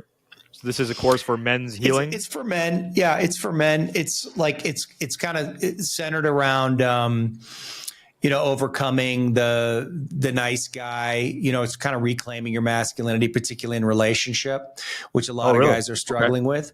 But it's really, that's kind of the hook to get people in. But it's really an all-encompassing course that's going to dive deep into because all of that is connected to their deep emotional issues. And so I'll be giving them like a format to look at that, and lots of homework and exercises. And it's a completely comprehensive course that is going to explore the deepest realms of their psychology and their shadow, and try to turn men into kings, right? To reclaim their authority and their power, because my belief is that is needed more than ever right now. We need strong men in the world, strong conscious men who understand themselves emotionally. I think that's what the world is calling for. When I hear the women talking, that's what they're calling for, directly or indirectly. And so it's a program really tailored for that. And I'm really excited about it. Everything I have, I'm going to throw into it, and I hope to run it for a long time. And then I'm always doing live workshops. So if guys want to go deeper, there's, I do them in Austin every couple of months, and I'll probably start doing longer retreats and things like that. I mean, I've always got different things going on, but that's the next thing. Wow. Yeah. We'll link to your stuff. And like you said, strong, conscious and compassionate men. We'll table this for next time, but I keep, as I increase my social circle and get out there more, I keep hearing fucking constant stories from women about how terrible experiences they've had with men who are absolute monsters. I just keep hearing about guys that are so fucked up and just in like mistreating women. Like I knew that always existed, but I keep on hearing stories over and over again. And I'm like, we need to fix these issues. So it's important. There's people like you addressing some of that, because a lot of guys are not treating women well at all. It's true. Yeah. All right. Look forward to talking again in the next podcast. You too, man. Appreciate you. All right.